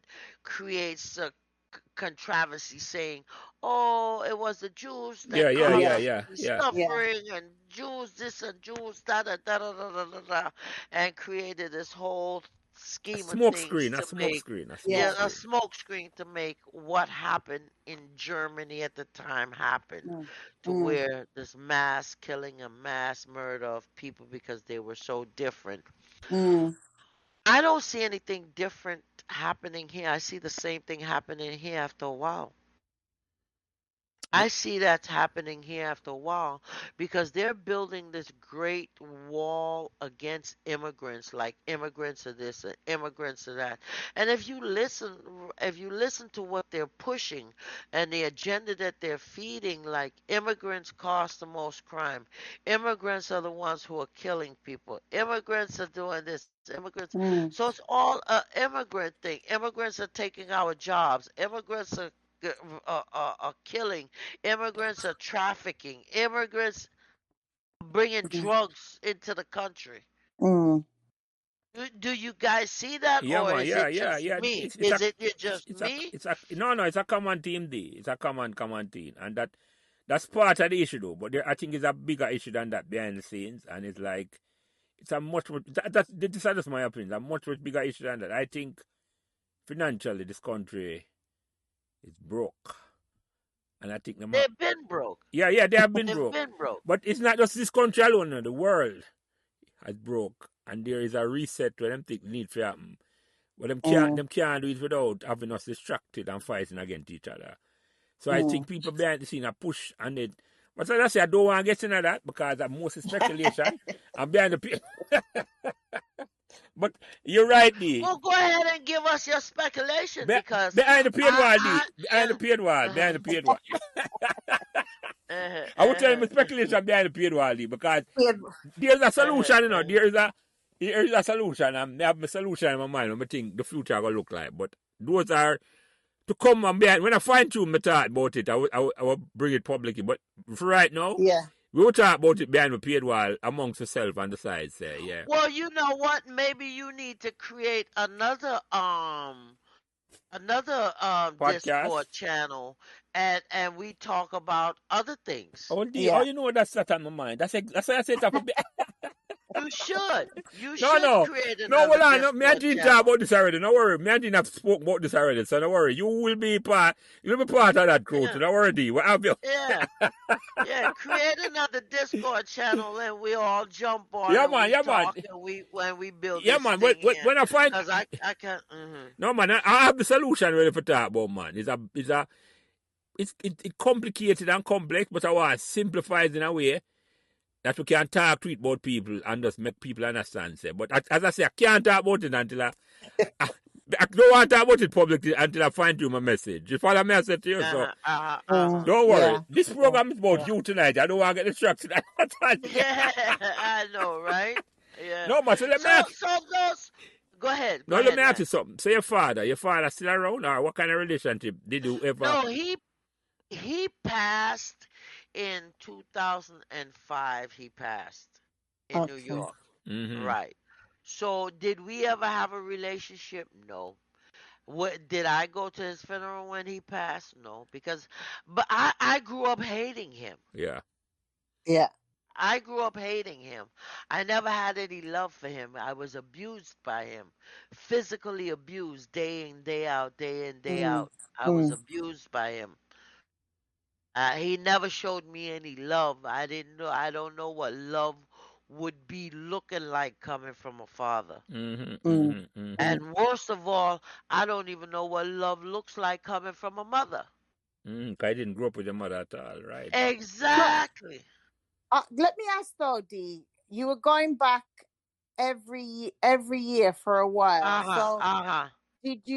were you going back to Patty Hill or were you going to Kingston? And No, so, I who was were you going. seeing and engaging with when you were? Okay, I understand why you asked me, because Yeah. you're saying answer this love part, because Yes. who were you going back to? Okay, Yeah. I was going back to a mother who had a family, who had two boys at the time and a husband, and when I was going back there, it wasn't so much her, it was my two brothers who I spent my summers with. We went fishing, we went bottle hunting, Ah, we right. went Yeah. camping. We did everything. Me and my Fabulous. two brothers. Right. Yeah. My mother couldn't care less. My mother couldn't even tell me I love you. She don't even know how to tell you she love you. Yeah. Mm-hmm. Mm-hmm. Mm-hmm. I'm just wondering if that was I, d- I don't have the experience of it, but I know people who have experience of like being outside their child from a different relationship, and Uh-huh. therefore Uh-huh. trying to for the parents bringing them into the existing relationship, it doesn't really work. So, do you think that was what it was about, or she just really didn't have time to give you her attention? No, it wasn't about her being in another relationship. Okay. It would be her not knowing how to. I'm not gonna tell you that she didn't love me. Yeah. Deep down inside, I know she loved me. Yeah. She just didn't know how to show it. All right.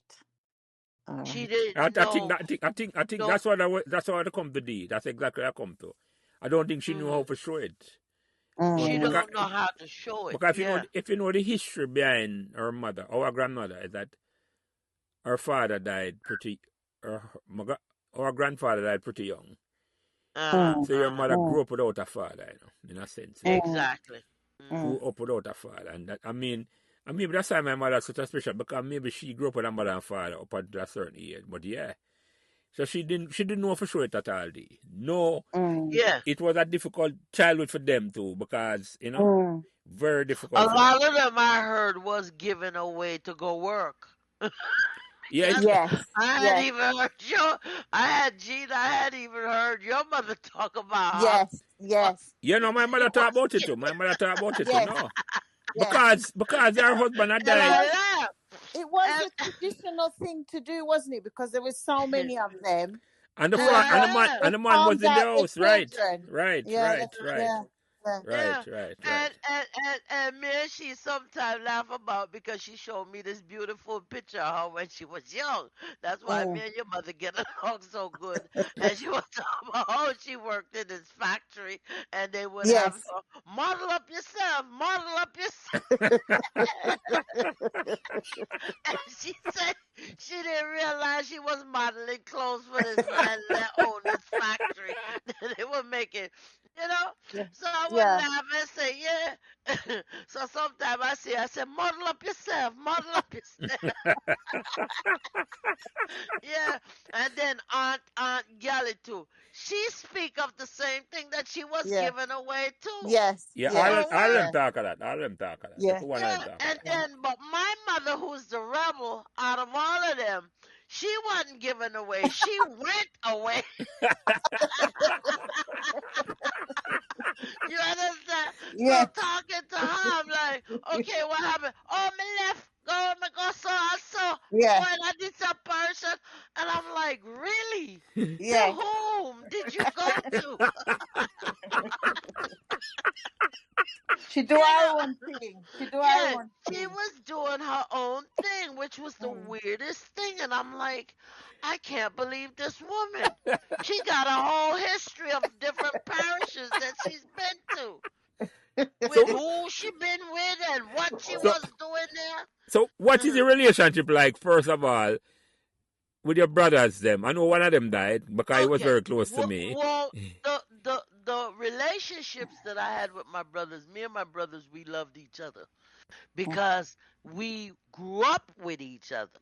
We Mhm. Mm. grew up playing with each other. We grew up fishing. We grew up camping. We grew up doing all manner of evils together. Mm. Me and my two brothers. You understand? Uh-huh. Mm. Right. And we had our special name for each other. So we were close. Mhm. Mhm. So my mother wasn't even in this picture. My mother was an external factor. It was like it was just me and my brothers and she was on the outside Mhm. Mm. Mhm. looking in.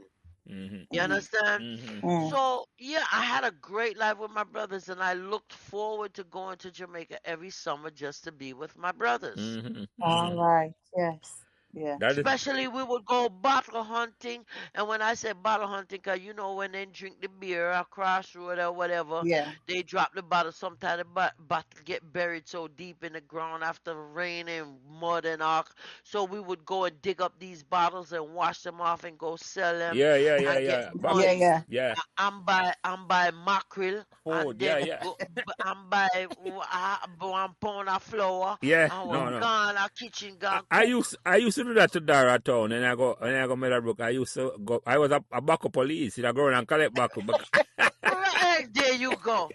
There you go. you I know what I'm started talking about, these yeah. guys on digging up bottles. We each Mm. walked around with a knife. As soon as Mr. Piece of Glass, I was like, check that. That must be a buckle. Buckle. Right. So one of the times I left Jamaica as a child, I must have left 2 crates of bottles with one woman. And they always tell me this story. Oh, me tell a woman, I said, don't give the money to my mother, I forgive to my grandmother, cause my mother will spend it. 2 crates of bottles. Yeah. So I was Yeah. always trying to figure out ways to survive. Yeah, yeah, Always. Yeah. yeah, yeah, yeah, So Yeah. yeah. Yeah. yeah, I loved my brothers. I loved them dearly. Mhm. You Yeah. know, Wesley and David. Mhm. Yeah. Mhm. Mhm. And like I said, my mother was external. Even to this day, my mother is an external force Mhm. Mhm. because Mhm. we talk Yeah. and we're friends. Most of the time, we're enemies more than we are friends Mhm. Mm. anyway.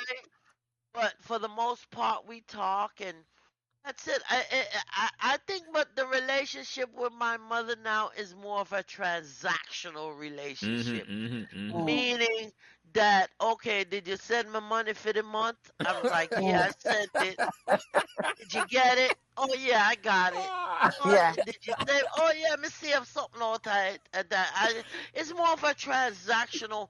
Does it bother me? No, because like I said, I it that's her. It is not new then. It's a relationship was stayed with her from time immemorial, as my auntie had said to me. Yeah, yeah. Let Yeah, me yeah. ask you, Dar. Uh-huh.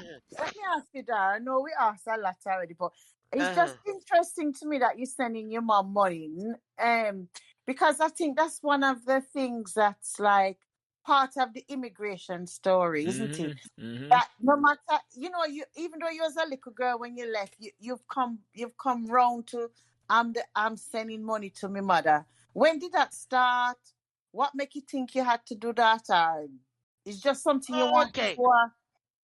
Okay. The reason I started that in 2018 when my grandmother died. Okay. And when 2008 my D. grand in 2008. 2008, yeah, Yeah, that's yeah, right, Yeah. yeah. 2008. Oh, yeah, that's a Sorry, I long added a time. one. Yeah. 2008. Yeah. Sorry, my top 2018. So in 2008, when my grandmother died, um, she used to get a check, and she used to Mm. complain about this check all the time, from what I understand. She used to get a check from her sisters every month Oh. to take care of my Our grandmother. mother, Mm. yeah, yeah, yeah. I So got you. Mm. right, which is her mother, and Mm. of course my uncle, which is retarded, which is my Yeah. mother's brother. So Mm. out of this money, she was taking care of 2 people plus herself because Mhm. she Mm. Mhm. did full time taking care of them. So when my grandmother died, they totally forgot that this woman like took care, your mother all these years, and not only did she do that, she also got your brother down there that she's taking mm, care of, Yeah. right? Yeah. mm. And like I said, Lance, I'm just being honest, since I Yeah. don't want anybody to take offense to what Mm, you understand, right? Because we're talking about each other's parents here. Yeah. yeah. Yeah. So, Yeah. Yeah. Yeah. so, so, um, when I heard that everybody just cut her off, Mm, and they were like, "Oh, okay, that's it. I mean, mother died, that's it." But yeah, your mother died, but you still got a brother and you still mm, got a sister who's been taking care of your mother and your brother for years, Mm-hmm. mm, that gave up whatever life she was living to do this. But they didn't think about that. So, mm. and then, from what I understand, she was complaining about the checks because of the money, because sometimes she'd get it and sometimes she She not wouldn't get get it it. Yeah. Yeah. Yeah. because it Yeah. Mm. was going through a third party. It was going through the shop down there. And, well, you know what Yeah. I'm talking about, Lance. Yeah, man. They and the So payroll stuff them the day. Me, I forgot that. yeah, so it was going, man. So Yeah. she, I heard on that level, was kind of just disgusted with that. And so when my grandmother died now and they stopped sending her a check, I Yeah. was like, oh my God, my mother's gonna suffer now. All And right. Yeah. so and at that point I had to make a decision. Mm. I didn't know how I was gonna afford it because it's not like I was making a lot of money. Yeah. So, and in 2008, I started out sending her $150 a month, Mm. right? Mm. So from 2008, when I started with 150, which was a lot of money at the time for her when she changed it out, she Yeah. was able to eat and live good with the 150 a month. Nice. Yeah. Now, years later, fast forward, I sent her about $400 a month, which I'm glad that if she was here, $400 a month could not take care of Would her. be nothing. Yeah. Yeah. Yeah. Yeah. Yeah. Yeah. Yeah. Yeah. Yeah. Yeah. Wouldn't do nothing for her. Yeah. So everything worked out perfectly. Yeah. Where I Mm-hmm. could Yeah. send her this money, she can eat good. She don't have to worry about anything. And Yeah. you understand? Yeah. Yeah. Yeah. And Yeah. I feel like I'm doing something. Yeah. Right, which I know it's not a lot No, still, D. Trust but me. it's Trust been me. going. I will It's if a you. lot. Mhm. It's a lot, D. I It's a will if you lot. other D. And are you one? Are you one? You know. Kind of Yeah. you just take it upon yourself and you just decide say I Yeah. gotta do this. Always Yeah. your uncle as you talk about him. Always Vernon. Remember call him name. Well, he's all right. He's with Uncle Sonny now, Okay, that's cause what I my hear. mother couldn't take care of him anymore. Yeah. Yeah. Yeah, Yeah. because Same brother he Yeah. take he care. got Yeah. Yeah. very violent. Yeah. Right. Yeah. Yeah. Yeah. Yeah. So, but for years I was taking care of her, and she was, like I said, take care of Mm-hmm. her brother Take care of him. Yeah. until Yeah. she Yeah. Yeah. Yeah. eventually Yeah. gave her Yeah. brother to the other brother to take care Yeah. of him. Yeah. Yeah. Yeah. Yeah. Yeah. But yeah, so my relationship with her is like we talk all the time. We talk about 2-3 times out of the week. But like I said, it's more transactional. Hey girl, how you doing? Hey, what's up? Blah, blah, blah. Yeah. We talk about, yeah. And of course, I started building that house. So she lives in the house and she's comfortable there. And Good. yeah. Good day. So you Yeah. talk about your daughter, D. What's the relationship like with your daughter? Do your daughter know this story that you tell us tonight? Oh yeah, of definitely. I don't hide anything from my daughter. I tell my daughter as it is. She's Mm. even experienced it. I sent her to Jamaica how much time in the past? Sent her all by herself. Mm. Oh no, dear. You never deport Yeah, her. You never want to deport her though. I should be deporting Can't. her. She can't. But remember, say She's she's my daughter. American. My daughter Mm. is American, so I Yeah. You're can't not, deport you're her. Yeah. not illegal. Yeah. You can't get deported. Well, she cannot get deported, but I would have loved to deport her a few times. Yeah. But no, she knows my story and she knows where I'm from and Yeah. she's seen it firsthand. Yeah. She's seen it firsthand, which I'm glad. I've never hidden anything from my daughter. I always been straight up and honest with my daughter about everything, my life, where I was Mm. from, how I grew up, what Yeah. what what I experienced, Yeah. Yeah, Mm-hmm. I constantly think telling her that's you, isn't stories. it, Dee? I think that's you as a person. I think the thing in the family that we all appreciate, you're very straightforward. You tell it as it is. And Yeah, that's something that's valuable. You keep it real, yeah, D. You keep Yeah. it real, B. yeah, Keep You it for keep it real. real. real. You Exactly. keep it real, man. Exactly. I know. Yeah, my friends, sometimes they'll call me and ask me for the advice on certain things. And Yeah. one of the jokes that I have with some of my friends, I said, okay, you want my advice, but answer this question. Do you want the truth or you want the lie? They'll say, they'll Yeah. say, they'll Yeah. say, D, give me the truth. I said, okay, because I have to lie too. I can Yeah. tell you the lie if you want to hear that one Yeah. too to Yes. make you feel Exactly. good. Yeah, yeah, yeah, Right. Yeah. yeah, yeah, yeah, Yeah. To Yeah. make Yeah. you feel good. yeah. Yeah, Yeah. so no, I've explained my whole life. Even my granddaughter has gone. I've taken my granddaughter time and time again to Jamaica, and she see where Yeah. I come from, and even like I told you, Lance and Jean, that I tell my daughter every day. I said, because the only place you can go after here is to Jamaica too, where I'm Yeah. from, where your parents is from. So I tell her, I said, you're just gonna have to know when it's time to leave here because it's gonna Yeah. get violent and deadly and dangerous here. Yeah, And don't let no house, no car, no job, no nothing Yeah. hold you back. You Yeah. just have to make a decision between for you and for the safety of your child to Yeah. leave when it's time to leave. yeah, yeah, I Yeah. yeah, said, Yeah. I yeah, may not be here, but there's gonna come a time when you're gonna have to leave here.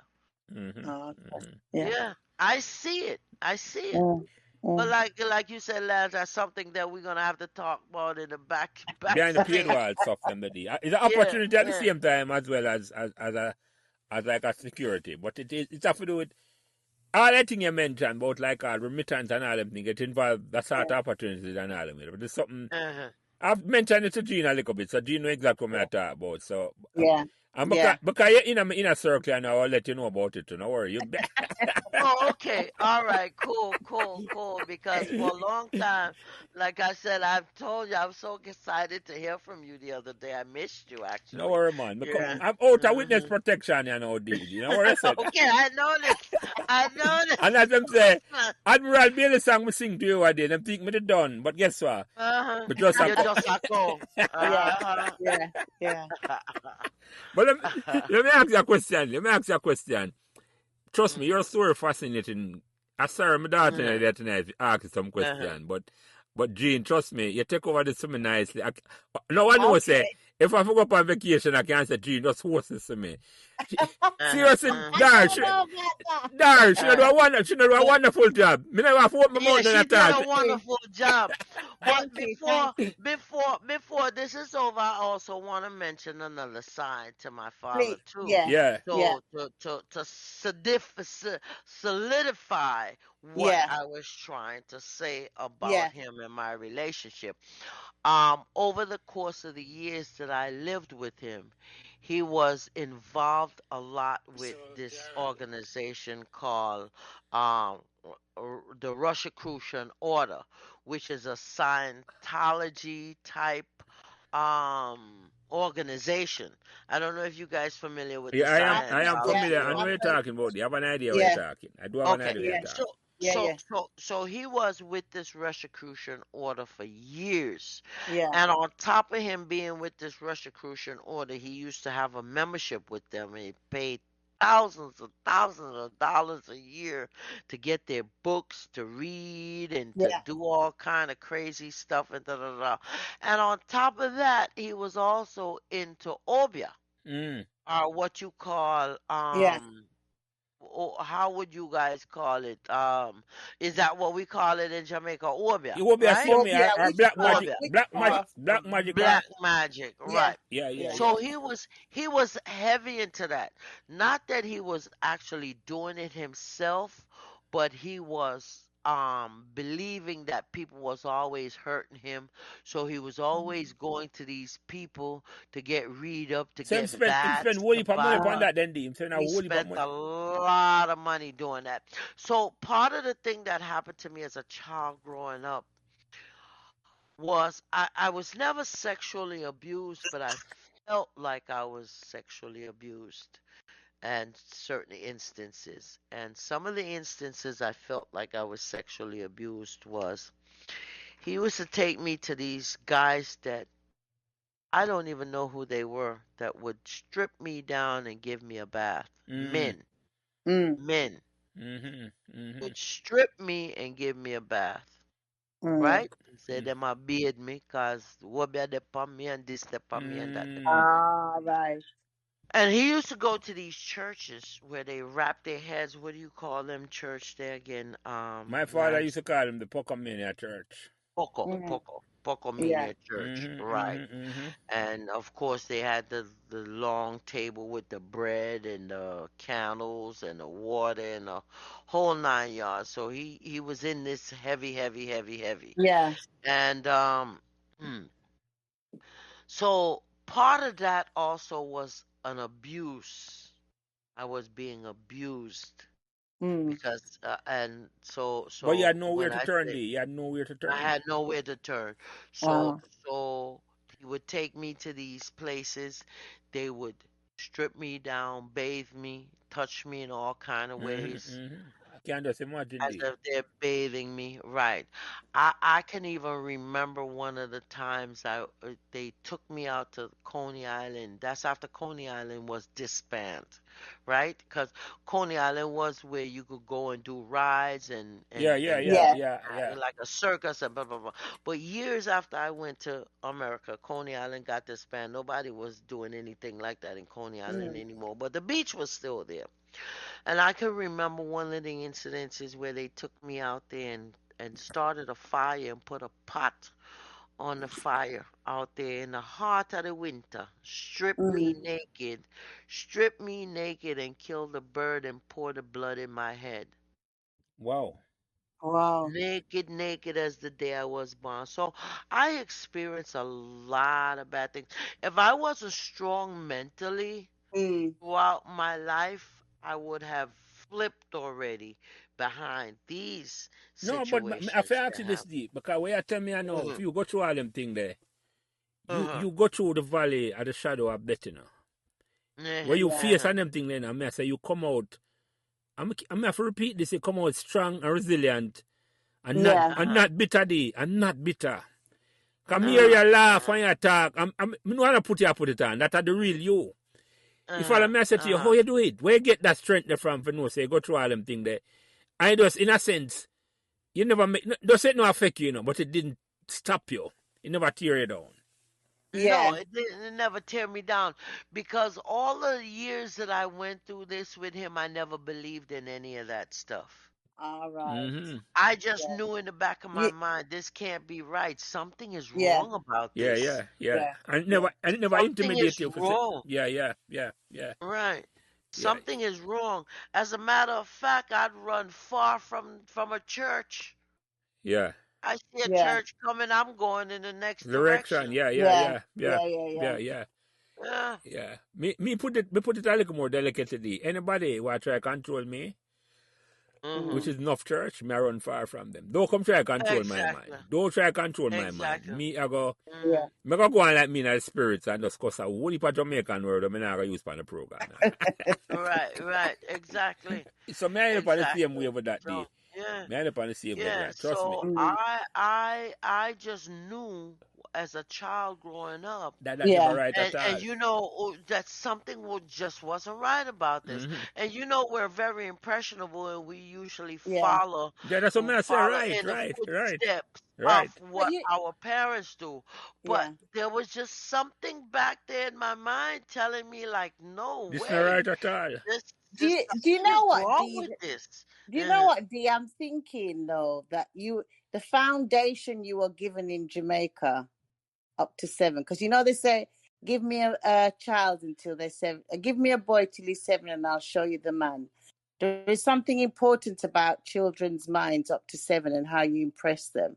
And I'm thinking that Oh, Yeah, that me strong yeah. that's foundation what you kept had me. kept you because if you hadn't had that, it's awful to think what could have Yeah, happened. yeah. Got the foundation you Yeah. Mm, had when you were 7. mm. You cut. You're probably right. You're probably right. You know, Gene. It could have been the fact that I had a Yeah, certain growing up till I was you 7. you It yeah you didn't get knew to what my mind yet. yeah No, because Mhm. you knew what right looked like. You knew what love Yeah. looked like. You yeah, knew what Mhm. happiness looked like. you're allowed to be yourself up to 7. Nobody never Yeah, tell you what for do yeah, or Mhm. try to force you for the nothing yeah, at all. Yeah. It's in a sense where you go to school and nobody know and touch you or not like that. You were allowed to Yeah. be yourself there, yeah? Yeah. You had the Yeah. Yeah. freedom Yeah. to be yourself, and that was a powerful. Yeah, That is a powerful thing. yeah. Yeah. Mhm. That is a powerful thing. Mhm. Although Mm. you could have And you could have do like more restrictions to make sure they learn to read and write, but that never stop you. mhm, mhm, That mhm. never stop you. I think Gene right about No. that. I think Gene right about Yeah. that. Yeah, Exactly, yeah, yeah, yeah, Yeah. exactly. yeah. Because I learned very quick after that how to read and write Yeah, Yeah. and yeah, yeah, math yeah, yeah, yeah, Yeah. and yeah. everything. You understand? I No, learned very quick after that and Yeah. became I think, I became an A student. yeah, You yeah, yeah, yeah. Yeah. understand? I did very well in I can't school. imagine that, man. But that's it affect a whole heap of people who are go to school, you know, because you're going like it all bright and all them something there. So, Mhm, Yeah. so mhm, that's a mhm. different challenge altogether. Which and my Yeah. son them go through that when them come to the school system. Yeah, so it's like them get turned off of the school system because them they just so much because you know you go to school in Jamaica. More advanced. Yeah, They yeah, were yeah, Yeah. more yeah, yeah. advanced. So they have to Mhm. Yeah. slow down themselves. They have to literally dumb down themselves there for 15. Yeah. It's a tough thing. Mm. Well, this is how I ended up being able to overcome that because I was able to learn real fast and learn how to read and write and do math Yeah. that other people couldn't even do. But here it was, I was this smart bad person. Mm-hmm. Mm-hmm. Yeah. You understand? Yeah. This is how Yeah. I was this smart bad person. So the bad person meaning, yeah, I was smart, but I got into so many fights and started beating up so many people because they had taught me how to fight too. So now Mm. I was like a lethal weapon. Yeah, chuck it. I Mm. was like, Oh, yes, yeah. yeah. So now you're not fighting me, I'm fighting Yeah, you. man. You can't Mm. take care of Mm. yourself, man. Them teach you to take care of Right. yourself. Yeah, yeah, yeah, yeah, yeah. Right. So I had this so I didn't get beat down for my smarts now. I was like, oh, that's that girl, that's that bully. That's You let me Yeah. stay you better far not from her. say Yeah, nothing yeah, to yeah. I her. got you. I got you. Right, I right, got you. I got you. right. So that was how I grew up after Mm-hmm, that, mm-hmm, where like, mm-hmm. okay, let's not even mess with her. Y'all get You Yeah. hurt. Yeah. understand? Yeah. And then, right. And after I beat up a couple of little boys in school too, especially bad boys that they thought they Yeah. were bad, I now took the title. So by the time I had the title, nobody, you understand? No one cared that I was smart anymore. So that No. part wasn't, It- yeah, there she goes. She's in the dean's office. What'd she do? You know? yeah, yeah, Yeah. yeah, yeah, yeah. Yeah, never got left back because I always had good You have good grades. grades, but Yeah. them Yeah, nobody come yeah. test you at all. Them nobody come That's test you at No. all. right, right. Say, So by the time I got to high school, I started playing a different game now. When all my friends used to cut school, I used to cut with them too, but they didn't know I was cutting my lunch period. mm-hmm. So me, I cut lunch period. They cutting their actual classes. Lessons. So Yeah. when at the end of the term, when grades come out, they say, "But you cutting classes with us? How you get these Yeah, grades?" yeah, yeah, I yeah, said, yeah, "Because yeah. Yeah. I'm only cutting lunch. You guys cut Because everything." you're smart. Yeah, Because you're outsmart them they. Come back to the resilience and they, as me say, yeah. the creme de la creme, the creme de la The creme they. creme de la creme, yeah. They cutting classes, I'm cutting lunch. Yeah, yeah, yeah, Okay. yeah, yeah, yeah, yeah, yeah, Yeah, yeah, so yeah. you had a question for me, Yeah, man, Lance. I was gonna ask you about you never lose your Jamaican roots at all. What was it like growing up in a Brooklyn with the music? Were you ever around the Jamaican music? Did you ever fall in love with Jamaican music like how I did? I grew up. Okay, all right. So when I was younger and in Brooklyn, I fell in love with American music, and Okay. and Michael Jackson was one of my favorite artists, and I grew up down the street from Stephanie Mills, Mm. so I knew Stephanie Mills personally, Oh, and really?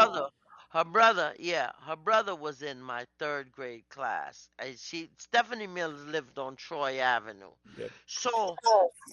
I was in love with American music American by the soul time I music, yeah, came. man. I love Yeah, Stephanie Mills. I know because I exactly what you're was talking yeah. about. I never knew love like this So before. Yes, yes, yes. right. Yeah. So and I was in the era of car wash today, fill up, and you Oh, don't have to pay. Rolls You, Royce. you, you know, so get your car washed today. So I'm from that era. So here is how I got involved in reggae. After I moved to Florida, Mm. and I met my husband. When I met my husband, I was 16 when I met him. Started dating him when I was about 18, and I got married when I was about 20 with him, right? So he was an immigrant here. He was illegal. Mm-hmm. So of course, I gave him his papers at 20. When I married him, he was able to get his papers, da, da, da. And he was so into reggae. When I Mm. tell you he was into reggae, he Yeah. was into reggae because, of course, I'd grown up here. He just got here. So he was still into this reggae thing. And he actually got me involved in reggae at that point in my life to where there's nothing to me other than reggae. You Mm-hmm. understand? I still Yeah. listen to American R&B and pop and rap and stuff like that, but I still go back to my reggae. Mm-hmm. Mm-hmm. Mm-hmm. Still go back to my reggae. You Yeah. understand? So reggae music is my heart, and so as a matter of fact, speaking about reggae, I got two guys that does some reggae music that I manage them. I Mm-hmm. manage them Ah, from here. Yeah. Okay, Because okay. I'm so into the music Music. Okay, yeah. heavy, yeah, yeah, heavy, yeah, yeah, yeah, yeah, right? yeah, yeah. So I got two guys that I manage from here, and when they do their music, they send it to me. I get the album covers made. I do everything and put it Nice. out on Yeah. TuneCore and stuff like that. As a Okay. matter of fact, we just got some new music in too. You know? Okay, cool, Mm, cool, Yeah, cool, cool, cool. mm, mm, I'm yeah. mm. glad I asked you that, D. Nice. Me love my music, too, every kind of music. For my good music, me just love it. Me love my reggae, me love my R&B, everything, D. Well, what kind of reggae do you like? Do you like it? Do you like just culture reggae or any kind of Let me reggae? It tell you the doesn't reggae me matter. love, the one me grew up with, the Uh rocksteady era. Me huh. listen Uh like the Baba and the Alton Ellis, that are before the music got real edgy when Yeah. Marley became popular in the 70s. The late 60s music, Mm, me grew up with that. Me Uh love huh. that. mm. Me listen to that the whole day. Me love all of them, you know. But that's the Uh one huh. where me listen to and just feel soothing. I suppose it's like you go back to your child and listen that I hear that. And I've got to go back home. All the music Yeah, I've from got them to time. go Yeah, back yeah, home. yeah, yeah, Right, yeah. right.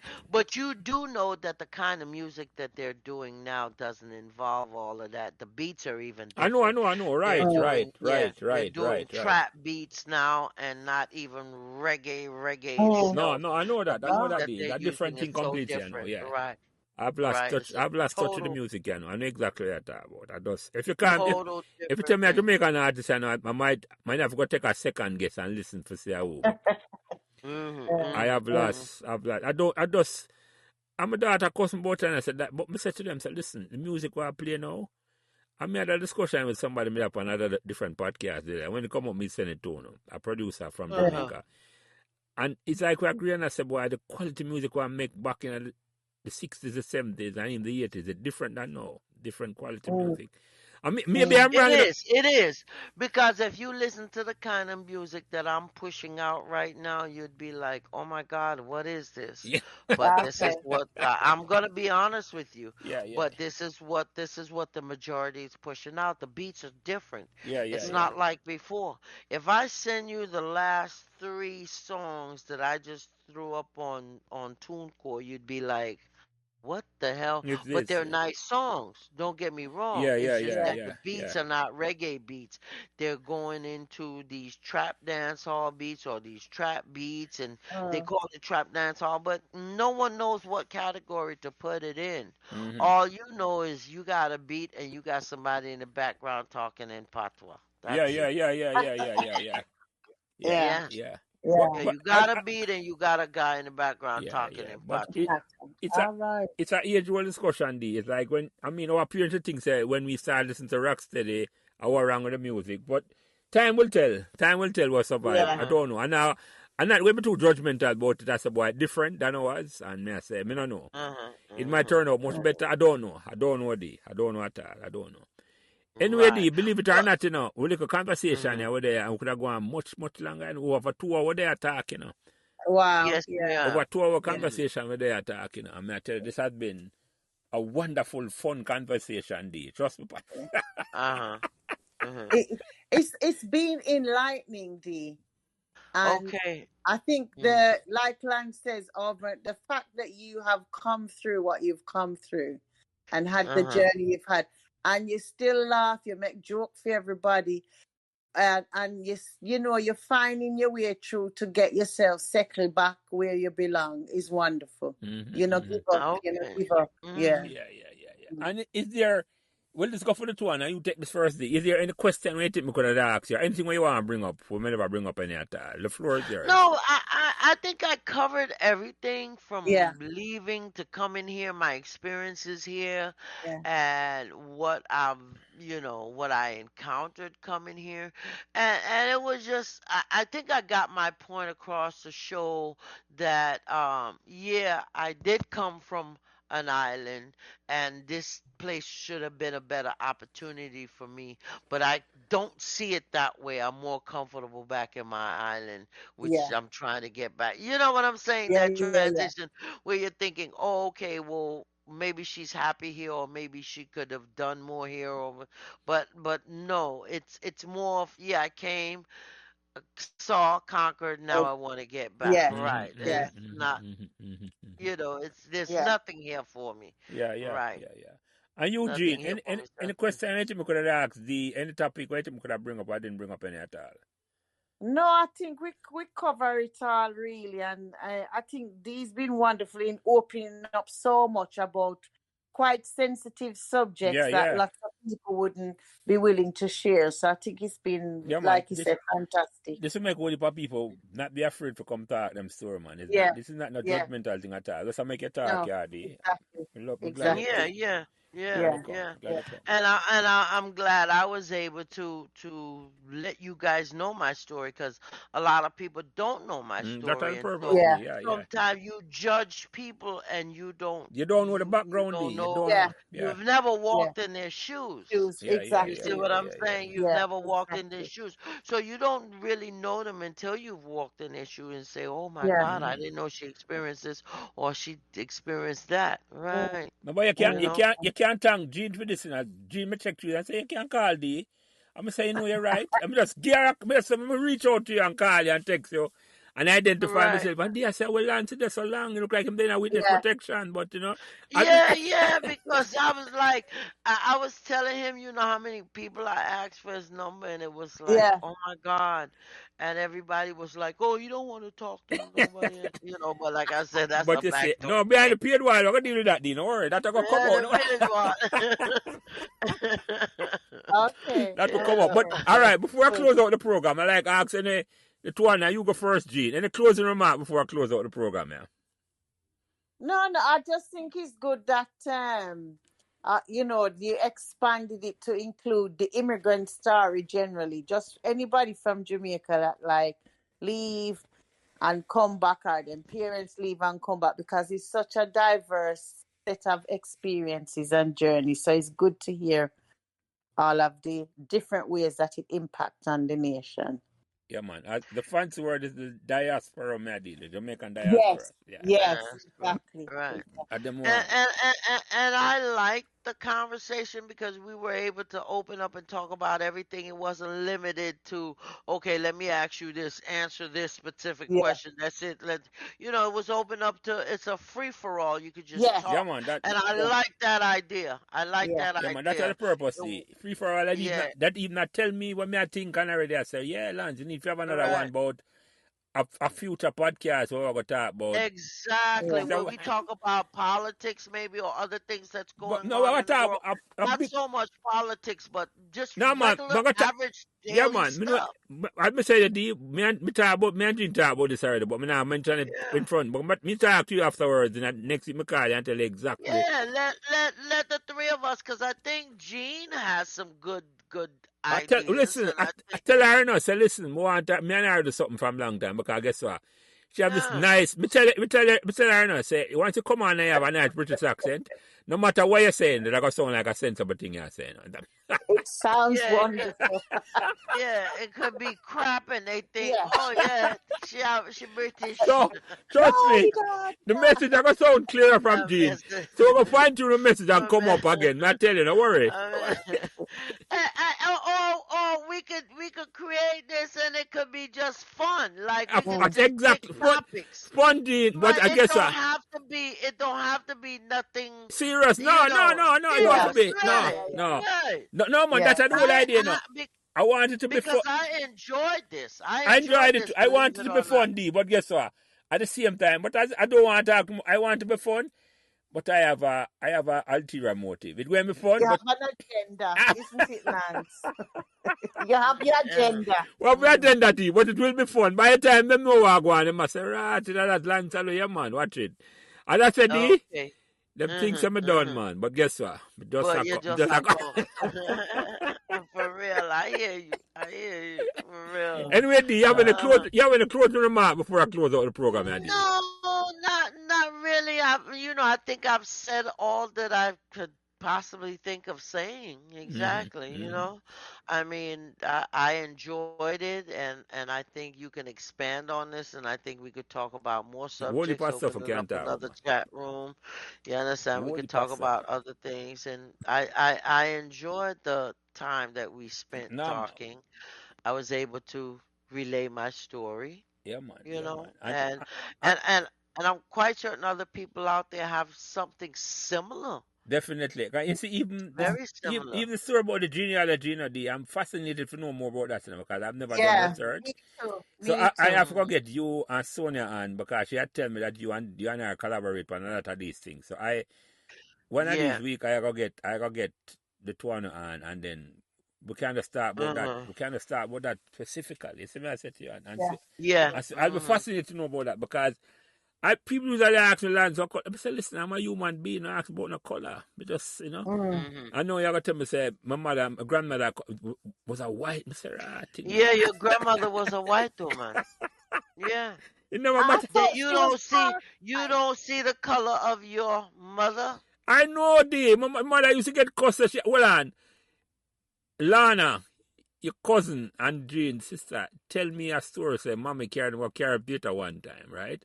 I know my mother say, quiet and not trouble nobody. And she come out of the line, forgot to ask man up at the front if the line a move or something. And mommy get a piece of cussing where this white woman here come out of the line for things that she forget special treatment. And that's the last thing my wallet did I want. Exactly. Exactly. So I know So, yeah, your grandmother was a white woman. Your great-great-grandfather was a white man from Scotland. Yeah. My friend, I got hear this one and they're going to use it against me, but I don't care. Yeah. But then you don't even see your brother even lighter than you, and you don't see her. Well, listen, all right, hold on. Look at poor little Sharon. Hold on, D. Hold on. I just tell you. I just tell people that I the black sheep of the family, No, you're not the black sheep. No, I know what to say. You got it twisted. I'm the black sheep.